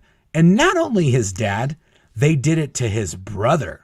David Miscavige's brother had a hate site. David Miscavige's father, it doesn't matter. No one is exempt. If you speak out against Scientology, you're a suppressive and you get the same treatment. Okay, 2016. Oh yeah, 2016 is when this little TV show comes out called Leah Remini. Did I say it right? Leah Remini, Scientology in the Aftermath comes out. And her and Mike, they crank out, I don't know. I don't know how many episodes in 2000, maybe 20 episodes, 10 or 20 episodes in 2016. I think it was 10. 10. The first season, I think, was 10 episodes. Yeah. And not only is the show a hit, it's the best show that's been on A&E's in like 5 or 6 years, or some amount of years. The premiere gets more viewers than they've gotten in years. And the show is getting millions and millions of people watching it. And that is another thing. It just keeps the ball rolling. And not only that, more and more people were coming out and sharing their stories to keep on topic with the alleged handful. No, this is an army. There's more people speaking out against Scientology than there are Scientologists. Yeah. So by this time, there's more and more people leaving. There's more and more people speaking out. But Scientology does accomplish something in 2016, and that's when something happens. Nobody knows exactly, but Marty Rathbun and that lawsuit that his wife had, they make that disappear. Oops. And Marty gets taken off the board. He's done. And that's the last we hear of Marty as someone exposing Scientology. And then the next time we hear from Marty, he's now back on their side talking smack about all of us. That happened in 2016. And now 2017, another book comes out by a woman named Karen Schless Presley, and it's Escaping Scientology and Insiders True Story, I think is the name of that one. That comes out in 2017. 2017, the Aftermath show is nominated for 2 Emmys and wins one of them for outstanding informational series or special or something like that. And then Tony Ortega releases a book, I think that he wrote with Paulette Cooper, about all of the Unbreakable Miss Lovely. Yeah, about all the harassment that this journalist named Paulette Cooper had received over decades. She almost went to prison because Scientology framed her for sending him a bomb threat by planting a piece of paper on something that she touched, and then they used that to type up a bomb threat, blah, blah, blah, blah, blah. He writes a whole book about that. A whole bunch more episodes in 2017. That's like the end of season 1 and the beginning of season 2 of The Aftermath. So another 20 episodes of The Aftermath or whatever come out. In 2018, the show is nominated for 4 more awards, and it wins a Producers Guild Award for Outstanding Producer of a Nonfiction Television. And then Leah, this "Where's Shelley" question is now sort of permeated the culture. So this gaining momentum. Yeah, this "Where's Shelley" thing started in 2016, 2017, 2018. Leah just keeps asking, "Where's Shelley? Where's Shelley? Where's Shelley?" And people are beginning to wonder, where is Shelley? Where is this broad? Yeah. What else? 2019, 7 more episodes of The Aftermath come out. It's nominated for 3 more awards, and it wins 1. And then in 2020, I want to say that's the final episodes of The Aftermath, and it's nominated for another Emmy, and it wins another Emmy. So I think in the end they were nominated for 3 Emmys, and they won, or 4, and they won 2 in the end. And that's the one that Mike has behind him in his here. Well, you can't see it, but either way, he's got an Emmy right behind him on his shelf there. And that's it right there. That's Mike's Emmy, because Mike was a producer of that TV show, and so he gets an Emmy. And David Miscavige, to this day, still no Emmy. Still no Emmy. Mike Rinder's got an Emmy. David Miscavige, 0 Emmys. Leah has 2. Leah has 2. David Miscavige, still 0 Emmys. And then where are we at? 2021. Okay. 2021, we start hearing about all this on the Aftermath show, there was a bunch of people that came on the Aftermath. They're talking about this Danny Masterson cat and a whole bunch of dastardly nonsense that he's up to. And everybody's like, well, hold on. If that's happening, why isn't something happening to Danny? That's when the Danny conversation starts to get fired up.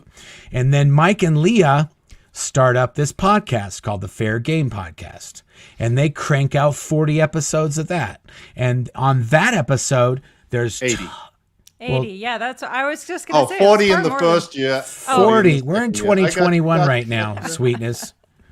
They crank out 40 episodes in 2021. And in those 40 episodes, not this handful of people. Now we're up to 40 people that are talking about Scientology with them. And not all those people are ex-Sea Org members or a handful of ex-members. It's journalists, it's Scientologists, it's ex-Scientologists, it's Sea Org members, all these things. Lawyers, anyone. Government officials, law enforcement people. Exactly. Anyone who's come in the sphere of this Scientology fair game is on this podcast.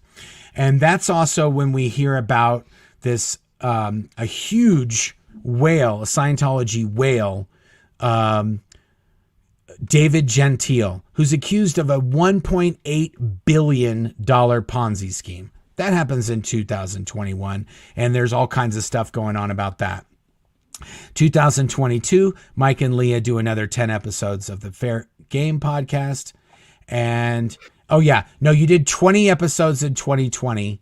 You did 40 episodes in 2021, and then you did like another 10 or 20 episodes in 2022, I think. And then Danny Masterson trial happens in 2022. That's when that happens. And that sort of catches us up to here. Okay. So obviously this handful thing is nonsense.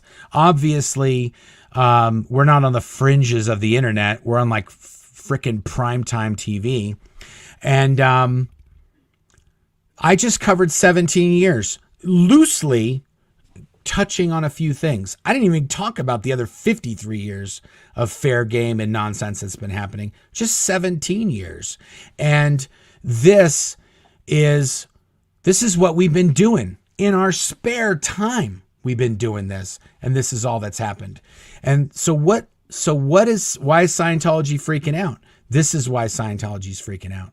Because in that 17 years, in my heart of hearts, I haven't talked about this with Claire and Mike. In my heart of hearts, I think that we have codified a way to expose Scientology that Scientology has little or no control over, which is resulting in large amounts of Scientologists leaving Scientology.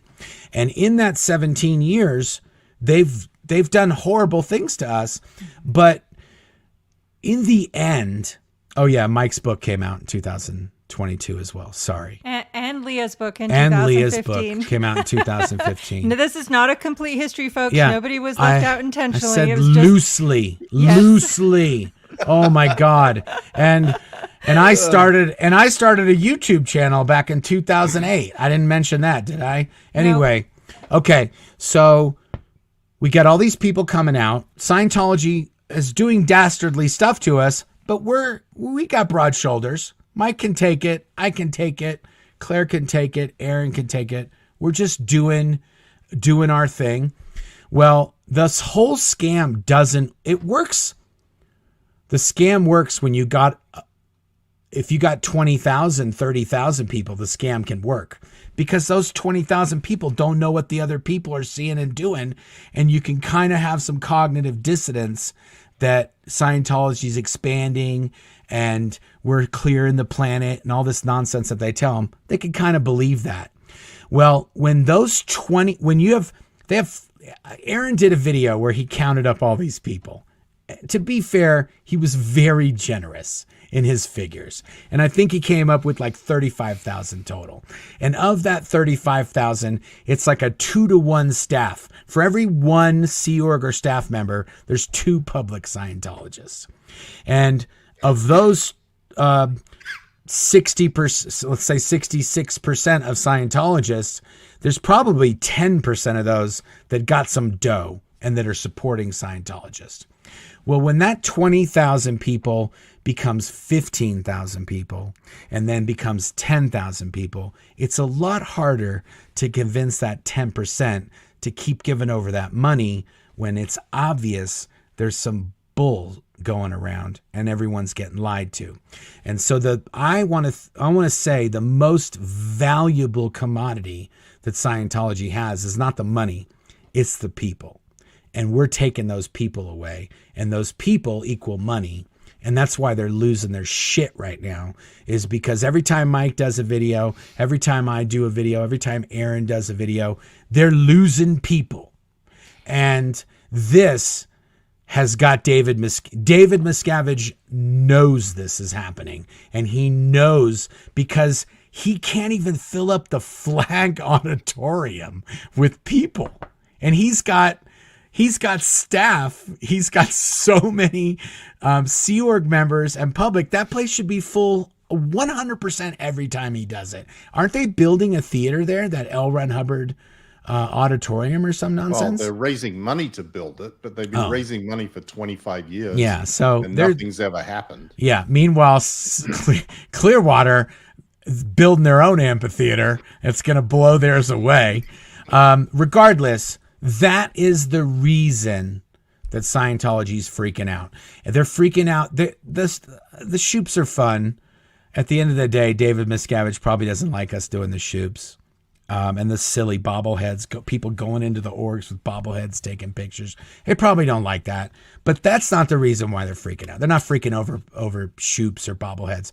They're freaking about the Aftermath Foundation that's set up to help Scientologists. A lot of Scientologists, they don't need any help. They could leave tomorrow and live their lives and just say, F you Scientology, and Scientology can't do anything. But there's a very large percentage of Scientologists and Sea Org members that can't do that. And that Aftermath Foundation gives them the opportunity that they can do that. And right. So, I don't know. I mean, I guess at the end of the day, at the end of the day, do whatever you're going to do, Osa. Whether we do something legally or we don't, or whether I've already said too much stuff that makes it so we can't do something, I don't know. But either way, we're going to keep doing what we're doing. We're going to keep doing what we're doing. We're going to keep doing the YouTube channel. We're going to keep doing Aftermath. We're going to keep telling all the dishing and spilling the tea on Scientology. And no, Osa, it's not the same handful of people. That's that one thing that kept sticking. It's the same handful of people. It's not. It's probably, we should make a new enemies list. It's probably 25,000 people long. Yeah. The enemies of Scientology outnumber Scientology. So for Osa, it's not of course it's a handful, right, Osa? That's why you guys are up day and night trying to keep track of all the nonsense that's going on, is because Mike, me, and Aaron and Claire are stirring up all this nonsense. Well, I just want to say one thing about that, Marc. Yeah. When you say enemies of Scientology, I just want everybody to understand that 25,000 people is actually former Scientologists. Ex-Scientologists. Yeah. They are only denominated enemies of Scientology because they say things that Scientology doesn't like. It's not that there really is an army of enemies of Scientology. There is just a bunch of people who have had personal experiences and are now willing to talk about them. Yeah. And that is what constitutes the enemies of Scientology. People who are telling the stories that they personally have experienced when in Scientology. And that has overwhelmed the Scientology world. Yep. The bubble of Scientology is collapsing under the weight of information being shared by people who were formerly in that bubble. Yep. And have had those experiences and are now speaking, or not even necessarily speaking, commenting on these YouTubes, or, sending in requests for autographed copies of books, or buying SP bracelets, or taking the Mike bobbleheads in front of Scientology organizations, putting out Aftermath cards. It's just become so pervasive now, that this idea that they are clinging on to, that this is a handful of people on the fringes of the internet is it's like it's what they tell themselves to make them feel like they shouldn't be overwhelmed. Yeah. Yep. Because they are overwhelmed and they've got to say something to make it seem like it might be okay. And that's sort of the mantra that they stick with. It's a handful of people on the fringes of the internet. And meanwhile, they're like deluged and can't keep up with half the shit that's going on and have no idea what to do about it, even when they can keep up with it. And they can't put people on YouTube because they can't have anybody interacting with anybody. They can just do staged videos. But the minute you do staged videos, everybody goes, another one of the Scientology POW videos. Yeah. So they've got big problems. I'm glad that I am not the head of OSA. Yes. Anymore. Me too, Mike, for many reasons. Yeah, that's a good point, Mike. They Scientology is so handcuffed right now in terms of the internet that David Miscavige is sending his lawyer to represent them, who's not even a Scientologist.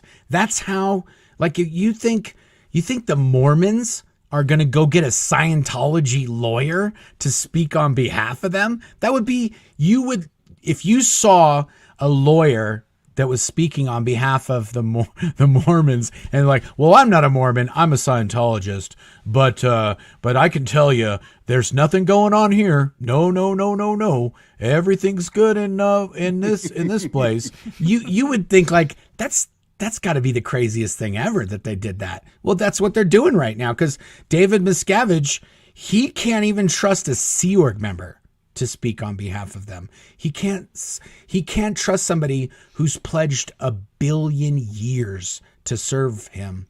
He can't trust that person. He can only trust the lawyer that he cuts checks to. That's the only person he can trust. And I think, Monique is not an RTC lawyer. She's David Miscavige's personal lawyer, right? Well, she is. Or both. She's both. She's also CSI's lawyer. She's also IAS's lawyer. Yeah. She's like the jack of all trades, taking it from everybody and building her, Architectural Digest beach house in Rehoboth Beach from the money that she's taken from Scientology. Oh, Monique. Yeah. Monique. She was one of the lawyers that went up on stage at the IRS event, at the event where David Miscavige announced that Scientology had IRS exemption. Yeah. Right. So Monique has cashed millions of dollars worth of checks from Scientology. Tens of millions of dollars. And in 15 years of working for the Sea Org, I made $29,000. So she's getting paid more than Sea Org members are getting by a fair amount. Anyway, that's my rant. That's what I wanted to say. I'm sorry it took 2 hours or whatever it took. $1:47. Mike, if you want to stick around, we're going to answer some questions now. Claire, I see that Claire starred 46 questions. Oh my God. That's nothing. We had 80 the other night.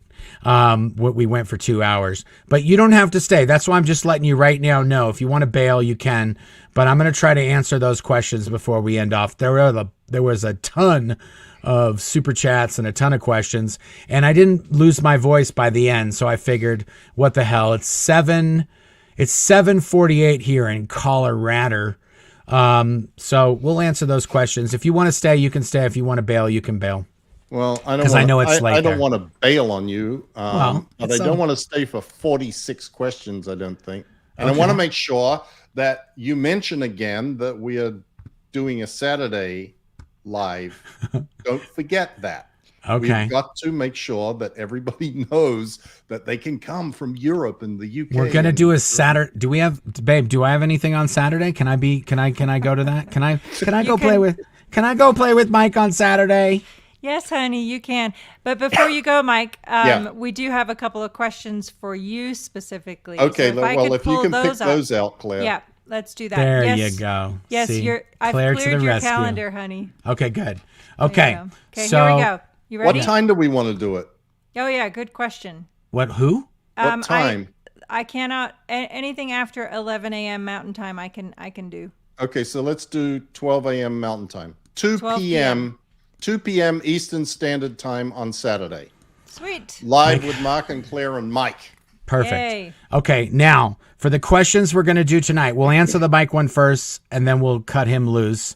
And then we will not take any more questions after 8 o'clock. So in the next 10 minutes, if you got a question, get it in there. After that, whatever ones come, sorry, sucks to suck. That's what I always say.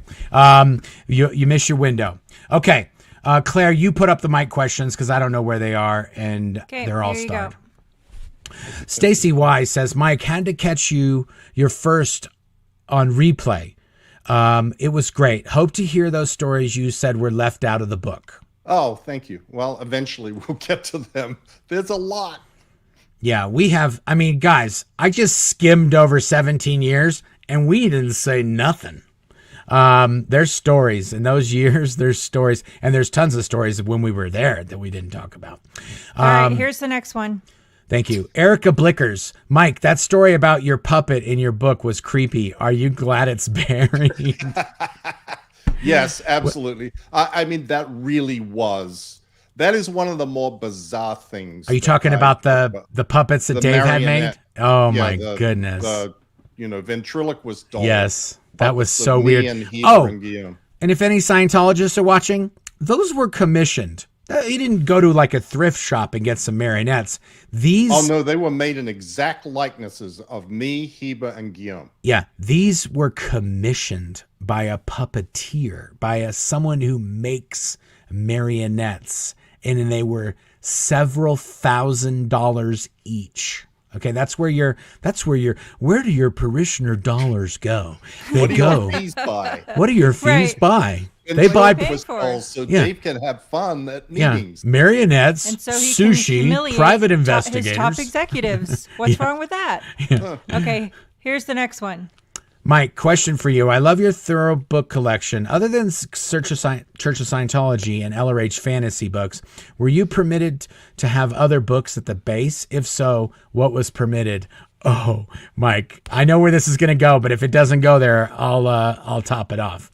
What's your answer, Mike? Well, you were actually allowed to have other books. Not that anybody ever had time to read anything, right? Because you were sleeping like 4 hours a night, and you couldn't take books to read when at your desk. I mean, you'd get in deep caca if you had something that was not an L. Ron Hubbard book. Like you could read L. Ron Hubbard Mission Earth and get away with that, but you couldn't read anything else. But not at work. On your free time, you could read an LRH book. If you were reading a Mission Earth book at your desk during the workday, you'd hear about that for sure. Absolutely. Yeah, and to be clear, you say free time, I say sleep time. Yeah.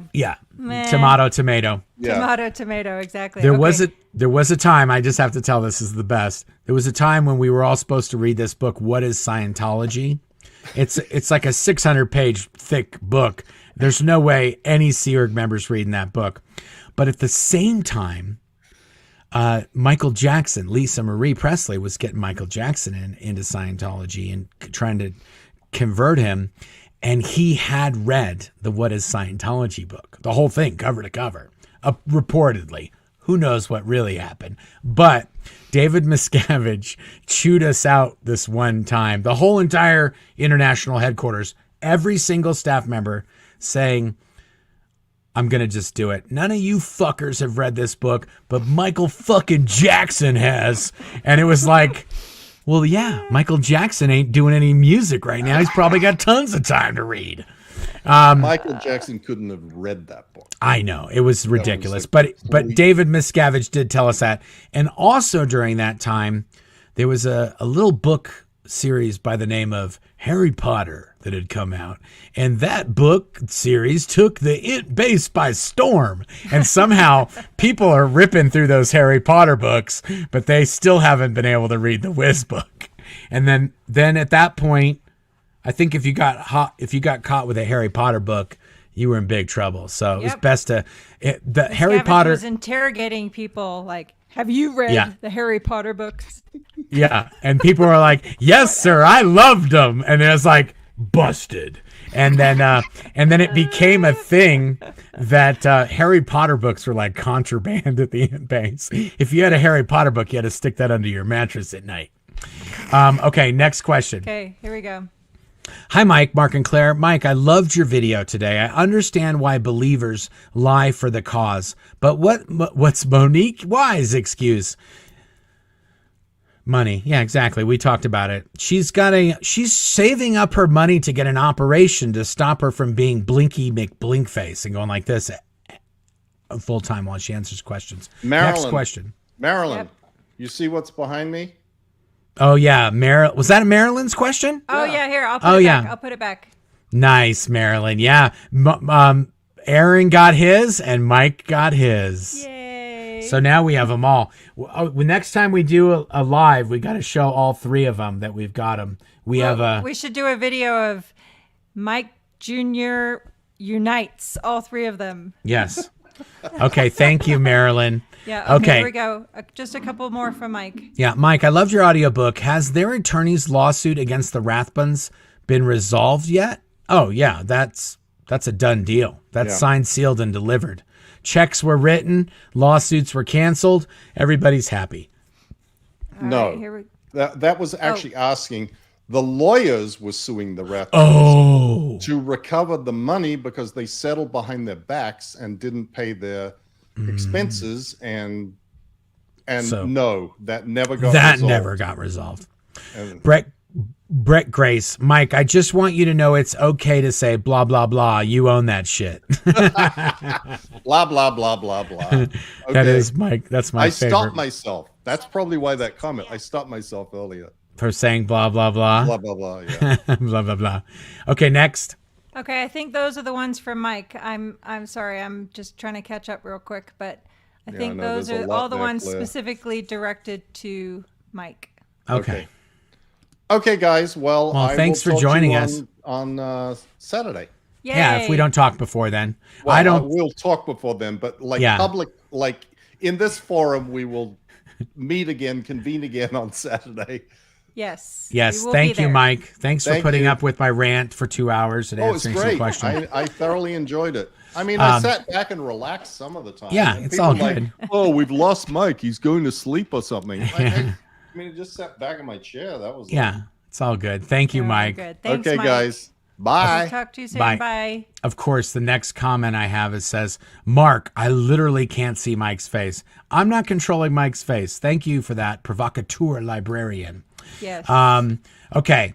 What time is it? It's 3 more minutes until the question cut off. So I'm going to just start going through these and you keep starring the ones you see, Claire. Okay. I'm going to go back and unmark the ones we just did. So perfect. Just bear with me. Great idea. Catherine S. Great to see you all this Thursday, not Tuesday. Yes. Thank you. This was a special rant edition for Mark because I was had a hair that I just had to scratch or an itch I had to scratch. Claire, that might be a slight understatement, but that's okay. We'll leave it at that. Calico 26. Claire, are you going to interview Mike about Shelley? Yes, I already talked with Mike about it. That's absolutely. I have a very full lineup coming. Awesome. I would like the contact info for Xenu Mike crochet artist Marilyn H. Okay, Marilyn, thanks. Bye. Yep, I will email Marilyn and we'll figure it out. Okay, good. Yeah. Good idea. We got to figure that out because we have a lot of requests.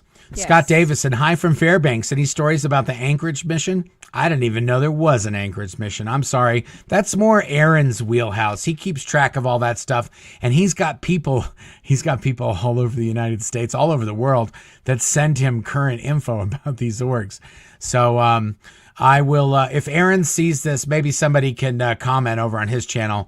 We need to know about Anchorage, guys. Sorry, Scott. I just don't. We were even didn't we go to Anchorage? Yeah, we were in Anchorage. We were in Anchorage and we went to this place in Alaska where L. Ron Hubbard had done a radio show, and that's Mike right. and I went to the place. We'll have to remind me. We have to find that picture and put it in next week's when we do Mondays with Mike and Mark or whatever. Perfect. Yep. We do have some stuff we could actually do on that, but I don't have it right here with me. Sorry.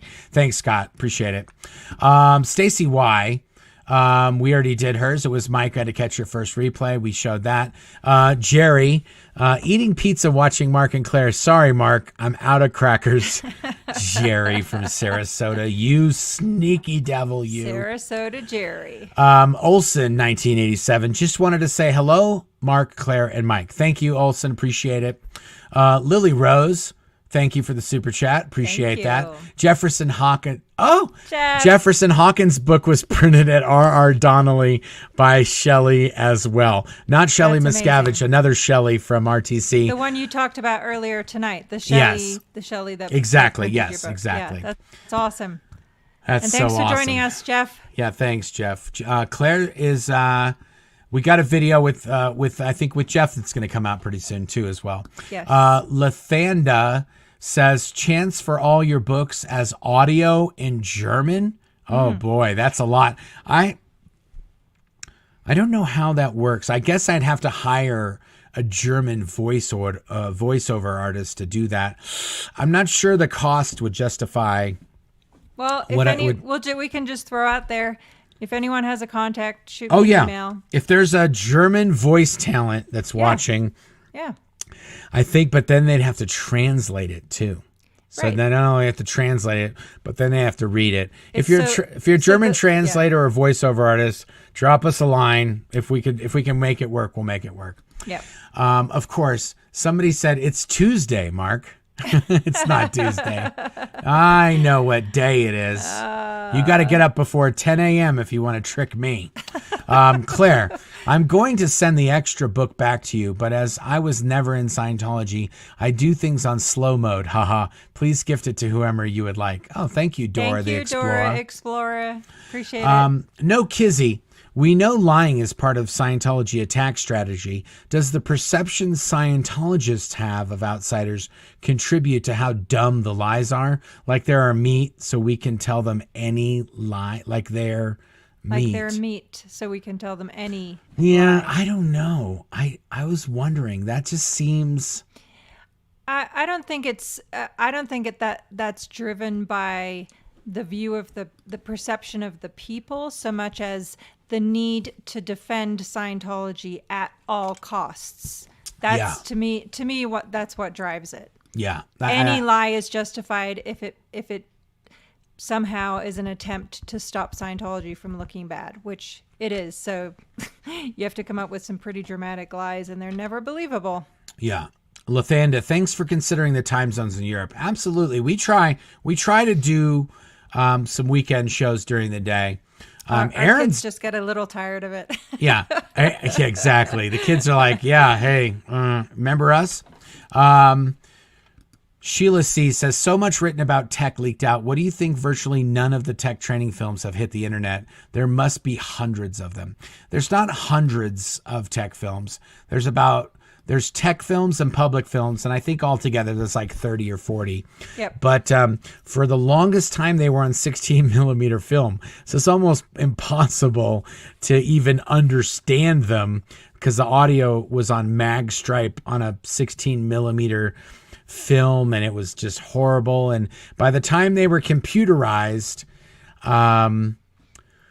there's just, they're encrypted. And I did a whole bunch of work to make it the reason why those aren't out is because of me, because the system that I designed is pretty bulletproof in terms of how those films could be smuggled out, and they're not easily copied. And there's an audio file and there's a video file, and they're kind of like live. The systems that Scientology has, it's almost like a streaming service. Unless you have all parts of the stream, you can't recreate them. So there's a whole bunch of reasons why, but I think that's why. Hi, I love watching your lives and interviews. It has helped me recover from Scientology and being an ex-staff member from Brighton, England, XXX. Nice. Thank you, The Midnight Show. I appreciate it. Yeah, we're not doing this just for people that are Scientology watchers. We're also trying to do this for members that are watching these and trying to not exaggerate and trying to tell exactly what happened, because they know things about some of these things that we're talking about. And then when we kind of fill in the blanks, it makes sense to them and they get the hell out of there. And hey, fun fact, I went to primary school in Rottingdean, just down the road from Brighton. So there you go. Small world. Yeah, that's where we went to a restaurant and Claire couldn't understand the waiter and had to translate for her. Hey, Mark, can we please get Dirty Cracker Liquor on future merchandise? I would wear that shirt with pride. I think so. I think Dirty Cracker Liquor is really sticking. Another thing that Scientology's done that we're going to try to capitalize on. Love all your channels. Mike, with what you know now, if when LRH passed away, he made you his successor, how would you have ran Scientology and dealt with the Keebler elf? Well, unfortunately, we cut Mike loose. Sorry, I missed that question. Yeah, but I don't think Mike's been asked this question before, and I think Mike would have been a little softer on the nonsense. For some reason, David Miscavige is hell bent on making enemies and not sort of making peace with people. Dave Miscavige loves to have some enemies. He loves that. He's always got them. Shay Anderson, SPTV is destroying my DVR schedule. You guys are gripping television. Thank you, Shay. Thank you, Shay. We try. I don't know about gripping television, but I haven't watched my DVR either. My DVR is backed up right now. Thank you, Claire, for all your work, kindness, and helping the boys. You all make me laugh, especially when you all talked about Katie the other day. Oh my goodness, that was amazing. Thank you. I appreciate that. Something she said just got under my skin about that handful thing. Jefferson Hawkins, it's not just a handful. Someone compiled a list of all the ex-Scientologists speaking out, and it was over 3,000 at last count. Yeah, Jeff, I saw that too. I could not find that list anywhere. I think one of the websites that it was on kind of just faded away and the list disappeared. If someone has a copy of that list or where there's a link, please email it to me. Thank you, Jeff. Appreciate it. Yes. Dave Wheelhauer, anyone ponder 76 trillion years? Seriously? Yeah, the 76 trillion years and the whole Xenu thing. Come on, guys. Scientologists. Xenu? The intergalactic overlord? Are you kidding me? Does anyone know of the Gualteris of CCI-SO in the mid-1980s? Any info on what happened to them? Yes. Pat Gualteri and his wife Sarah Gualteri both were at the international base. Pat Gualteri was the music manager for many years, and then he eventually blew the Sea Organization, and he became like a veterans. He was doing some kind of work with veterans in New York City. Yeah. And I think he passed away a few years ago. He did. But he got out and he was living his life, and he was the same old hustling Pat Gualteri, doing Rest stuff in New York for veterans. Yeah, I don't know whatever happened to Sarah, but yeah, he was a great guy. I think Sarah was still at the international base, or she got offloaded to another Scientology base. Yeah, and they had a daughter. I don't know what happened to the daughter. I think the daughter was in the Sea Org. Yeah.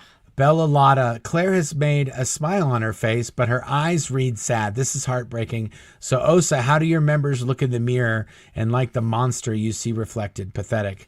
Yep. Yeah. Francine Hoover. Thank you, Bella.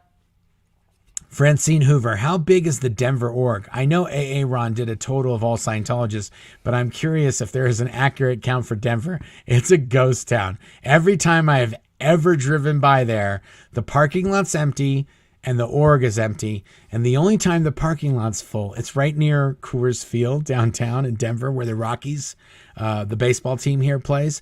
And they rent out their empty parking lot for people that want to park next to the stadium. Didn't you go in there and get a staff member to take your picture in there one time? I did. We should show that too. Remind me, we got to put that photo somewhere. For a while I was doing a thing where I would go, if I was doing a job and there was a Scientology organization there, I'd go to the organization, I would go and I would have the receptionist or whatever staff member was there take a picture of me in front of the reception, and then we would do a picture, and they would get in trouble, so I kind of stopped it. There's not many questions left, guys. We're just going to get through these. Jason, will SPTV please nominate DM to the Guinness Book of World Records for the most trolled man in the world ever? LRH is in the book. DM needs to catch up. DM equals boof this man. Yeah, I think David Miscavige will be the most trolled person on the internet eventually. Will LRH's books become public domain in 23 years? Do you think that could help Scientology die if it hasn't by then? I wish Mike was still on so he could tell you this, but Scientology does this thing where they correct the inaccuracies and the inconsistencies in the book, and they do that before that time runs out. So these new books that they just released, and the technical volumes and the Scientology policies that we were talking about on Tuesday, I think it was, that when they reissue them, it restarts the clock on that 23 years. So the books never go out of print, or that's the way they get around that. Yep, very intentional on their part.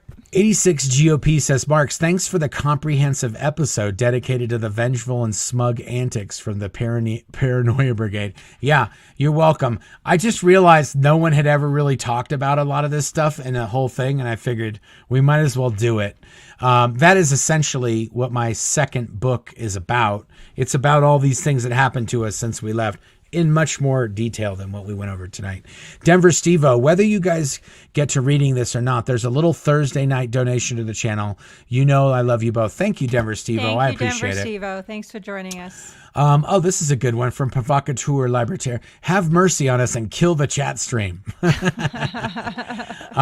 the chat? Oh, I get it, because the chat stream's just going this whole time.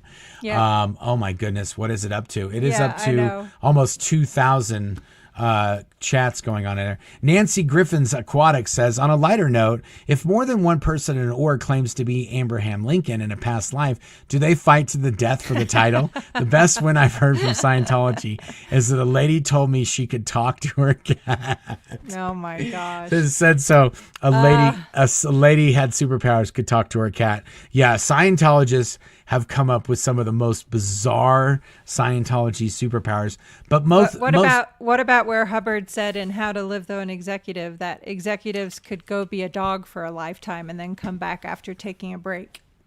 Yeah, there's a lot of oddities in Scientology superpowers and past lives. Don't try to insert too much logic; it will break your brain. Zamina says, I just want to say that I have so much admiration on what you are doing. Your books are amazing. Thank you for sharing your stories with us. Thank you. We appreciate it. Valerie Boljack says, have some ideas on SPTV, how to schedule, maybe a crest like BFG. How about I brainstorm some ideas and send you a plan via email? I know it must be quick and easy upkeep. I may give you some ideas. Done this before. Sure, nice. You can email us. I don't mind. Yes. In terms of the scheduling, we just laid out the schedule. Aaron does videos whenever he wants. We do ours on Monday, Tuesday, and Wednesday, and then Mike's going to do his when he does his, and that's the schedule. The schedule is sort of like cable TV. If your show's on when another show's on, DVR that pig and circle back, okay? Spotted Cow says, are there people on the Imp base that aren't allowed to leave the property besides the people in the hole? I heard that's how it was with Annie Broker before she got ill and left the base. Yeah, there's no other place There's no other Sea Org installation like the INT base. And that's one of the reasons why it's sort of defunct now, because one of the telltale sort of indicators for law enforcement that human trafficking is occurring is if you make something and sell something at one location and you also live at that same location. And the INT base is the only Scientology facility that is that way. We were making products that we were also selling, and we also lived on the same property that was gated and had security that would control who came and went. And they kept our passports. And they had our passports. Documents. And yeah, exactly. So when the FBI was investigating them for human trafficking, they were kind of stuck on that. But they stopped making stuff there.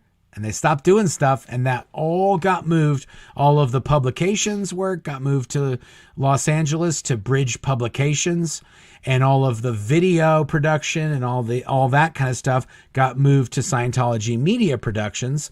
And so they stopped doing stuff there, and now they're just doing busy work. They're not selling or making anything, so there's not really any human trafficking happening on paper, law-wise or legally. So, yeah, that's why that place doesn't do anything, because otherwise they'd be human trafficking per the law. Free Zoners on podcast. Interesting to hear from people who still believe, but not with Church of Scientology. Trey Lotz.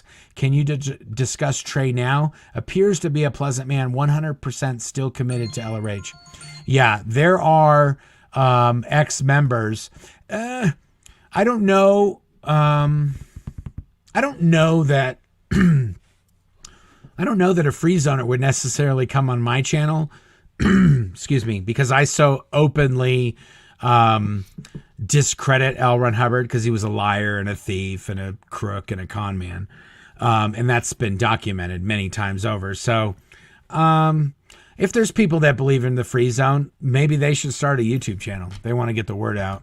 Now would be the time. We did meet Trey Lotz one time. He seems like a perfectly nice person. Yeah. To each their own belief. We're here to talk about what Scientology does to destroy families and hurt people. So there you have it. Yeah.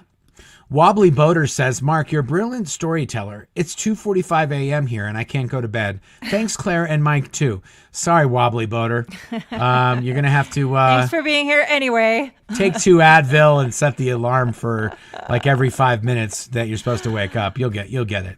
Duke Super Sticker. Thank you, Duke Super Sticker. Oh, wait a minute. And then there's another one. Duke. Oh, thanks, Duke. It's not a super sticker, but might as well be. Then we got Jeff Price. No question. Just loving you guys. Happy Thursday. Thank you, Jeff Price. I've been drinking too much of this carbonated water here. Shelly says, all of you are so much fun to watch. Thank you. Thank you, Shelly. Gary Jackson, Moorhead. Jackson. Hey, my fabulous buds. Hey, Gary. Thanks, Jackson. Appreciate it. Thank you, Jackson. Denver Stevo again. Question for Mike. Okay, no question. I learned about lying from your video today, so I figured I would try to just say hi. You're the best. Thank you, Denver Stevo. Appreciate it. Thank you. Gabrielle Toth says, any chance you'll have John Brousseau on? Yeah. If John will do an interview with Claire, that would be amazing. John Brousseau, who was known as JB at the base, he probably has a ton of Shelley stories too. Yep.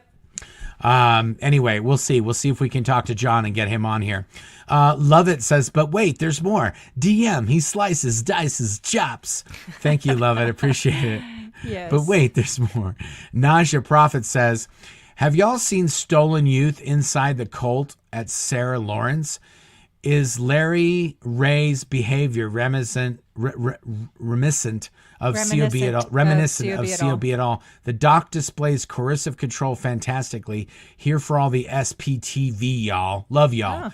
Oh. I have not seen that. I haven't, but I'll add that to my list and check it out. Thanks for. We'll have to get back to you on that one. Meryl West says, "Love you guys. Thanks for all you do." Thank you, Meryl. Appreciate it. Meryl. Also, Aaron thought it was Tuesday at first. No, it's not Tuesday. You guys always trying to be convinced It's Tuesday. Denver Stevo, again. Thank you, Denver Stevo. Dear Mr. Blowhead, would you be willing to turn on the chat replay on your channel? The chatty chats are an integral part of your delightful lives. Yeah, I thought I had turned on the chat replay. I'll look here real quick before we shut this thing down. Yeah, it's on. Live chat replay is on, Denver Stevo. And Denver Stevo had so many. Let me just check and make sure there's no other ones, but I think I got all the super chats. I did a bunch of ones that weren't super chats. I think we're good. I appreciate you guys. You know, we're doing this because we're getting so many people watching. If nobody watched, we'd probably stop. Excuse me. But we are hearing from a lot of Scientologists. So that is encouraging that people are leaving and that we're helping people get their lives back and get their families back and that sort of thing. So. And we're hearing a lot from OSA, which just tells us we're doing it right and to keep on going. We're definitely hearing from OSA. They're on a rampage right now on Twitter and with all this business stuff. And if I didn't say it, the thing they're doing to me, they're doing to Claire now too, and her company. So they're coming hard, and we're gonna keep doing it. So let's see. I don't know how much harder they can go, but let's do it. We'll see. Just to wrap it up, if you want to get a copy of Blown for Good, Behind the Iron Curtain of Scientology, you can get it at blownforgood.com. All copies that you get from blownforgood.com are signed by myself and Claire. And or if you don't want to buy a book, you can go to Kindle or Amazon and you can download it there. You can get bobbleheads and SP bracelets from us at the SP Shop. All of the funds from the spshop.com go to supporting the Aftermath Foundation. If you want to just directly support the Aftermath Foundation, you can go to theaftermathfoundation.org. You can sign up as a volunteer. You can just print off these little cards and hand them out near your local Scientology organization, or you can send some money if you go to the donation page. I think there's a way to donate there. And we're trying to get to 25,000 subscribers. I got to see what the current count is. The current count is we're at 24,582 currently as this video is being recorded. So we're trying to get up to 25,000. If you subscribe, thank you very much. We appreciate it. If you haven't subscribed, click the subscribe button. It's free. It doesn't cost. This is not Columbia House. It's not Publisher Clearinghouse. There's no cost involved. It's not a scam. You can click subscribe. No credit card involved. No, it's free. Amen. Holy moly. That was a marathon. We just went for $2, 21 minutes, 2 hours and 21 minutes, folks. Thank you for everybody who watched till the very end. That was a marathon. Thank you to our very special moderator, Goldie, for always being here for us. We love you and appreciate everything that you do. Absolutely. Let me see if I can take off this comment. Or what is that? Oh, it's a banner. It's a brand. How do you do it? Where is it? How do I get rid of it? There it is. Thank you, everybody who watched to the very end. We'll see you next time. Claire's, the next time, I guess, officially you'll see us is probably on Monday. Oh, no, it'll be on Saturday when we do Saturday the live with for Mike. Mike's. Yep. So for everybody who was watching, thanks, guys. We appreciate it. We appreciate all the support. Until next time.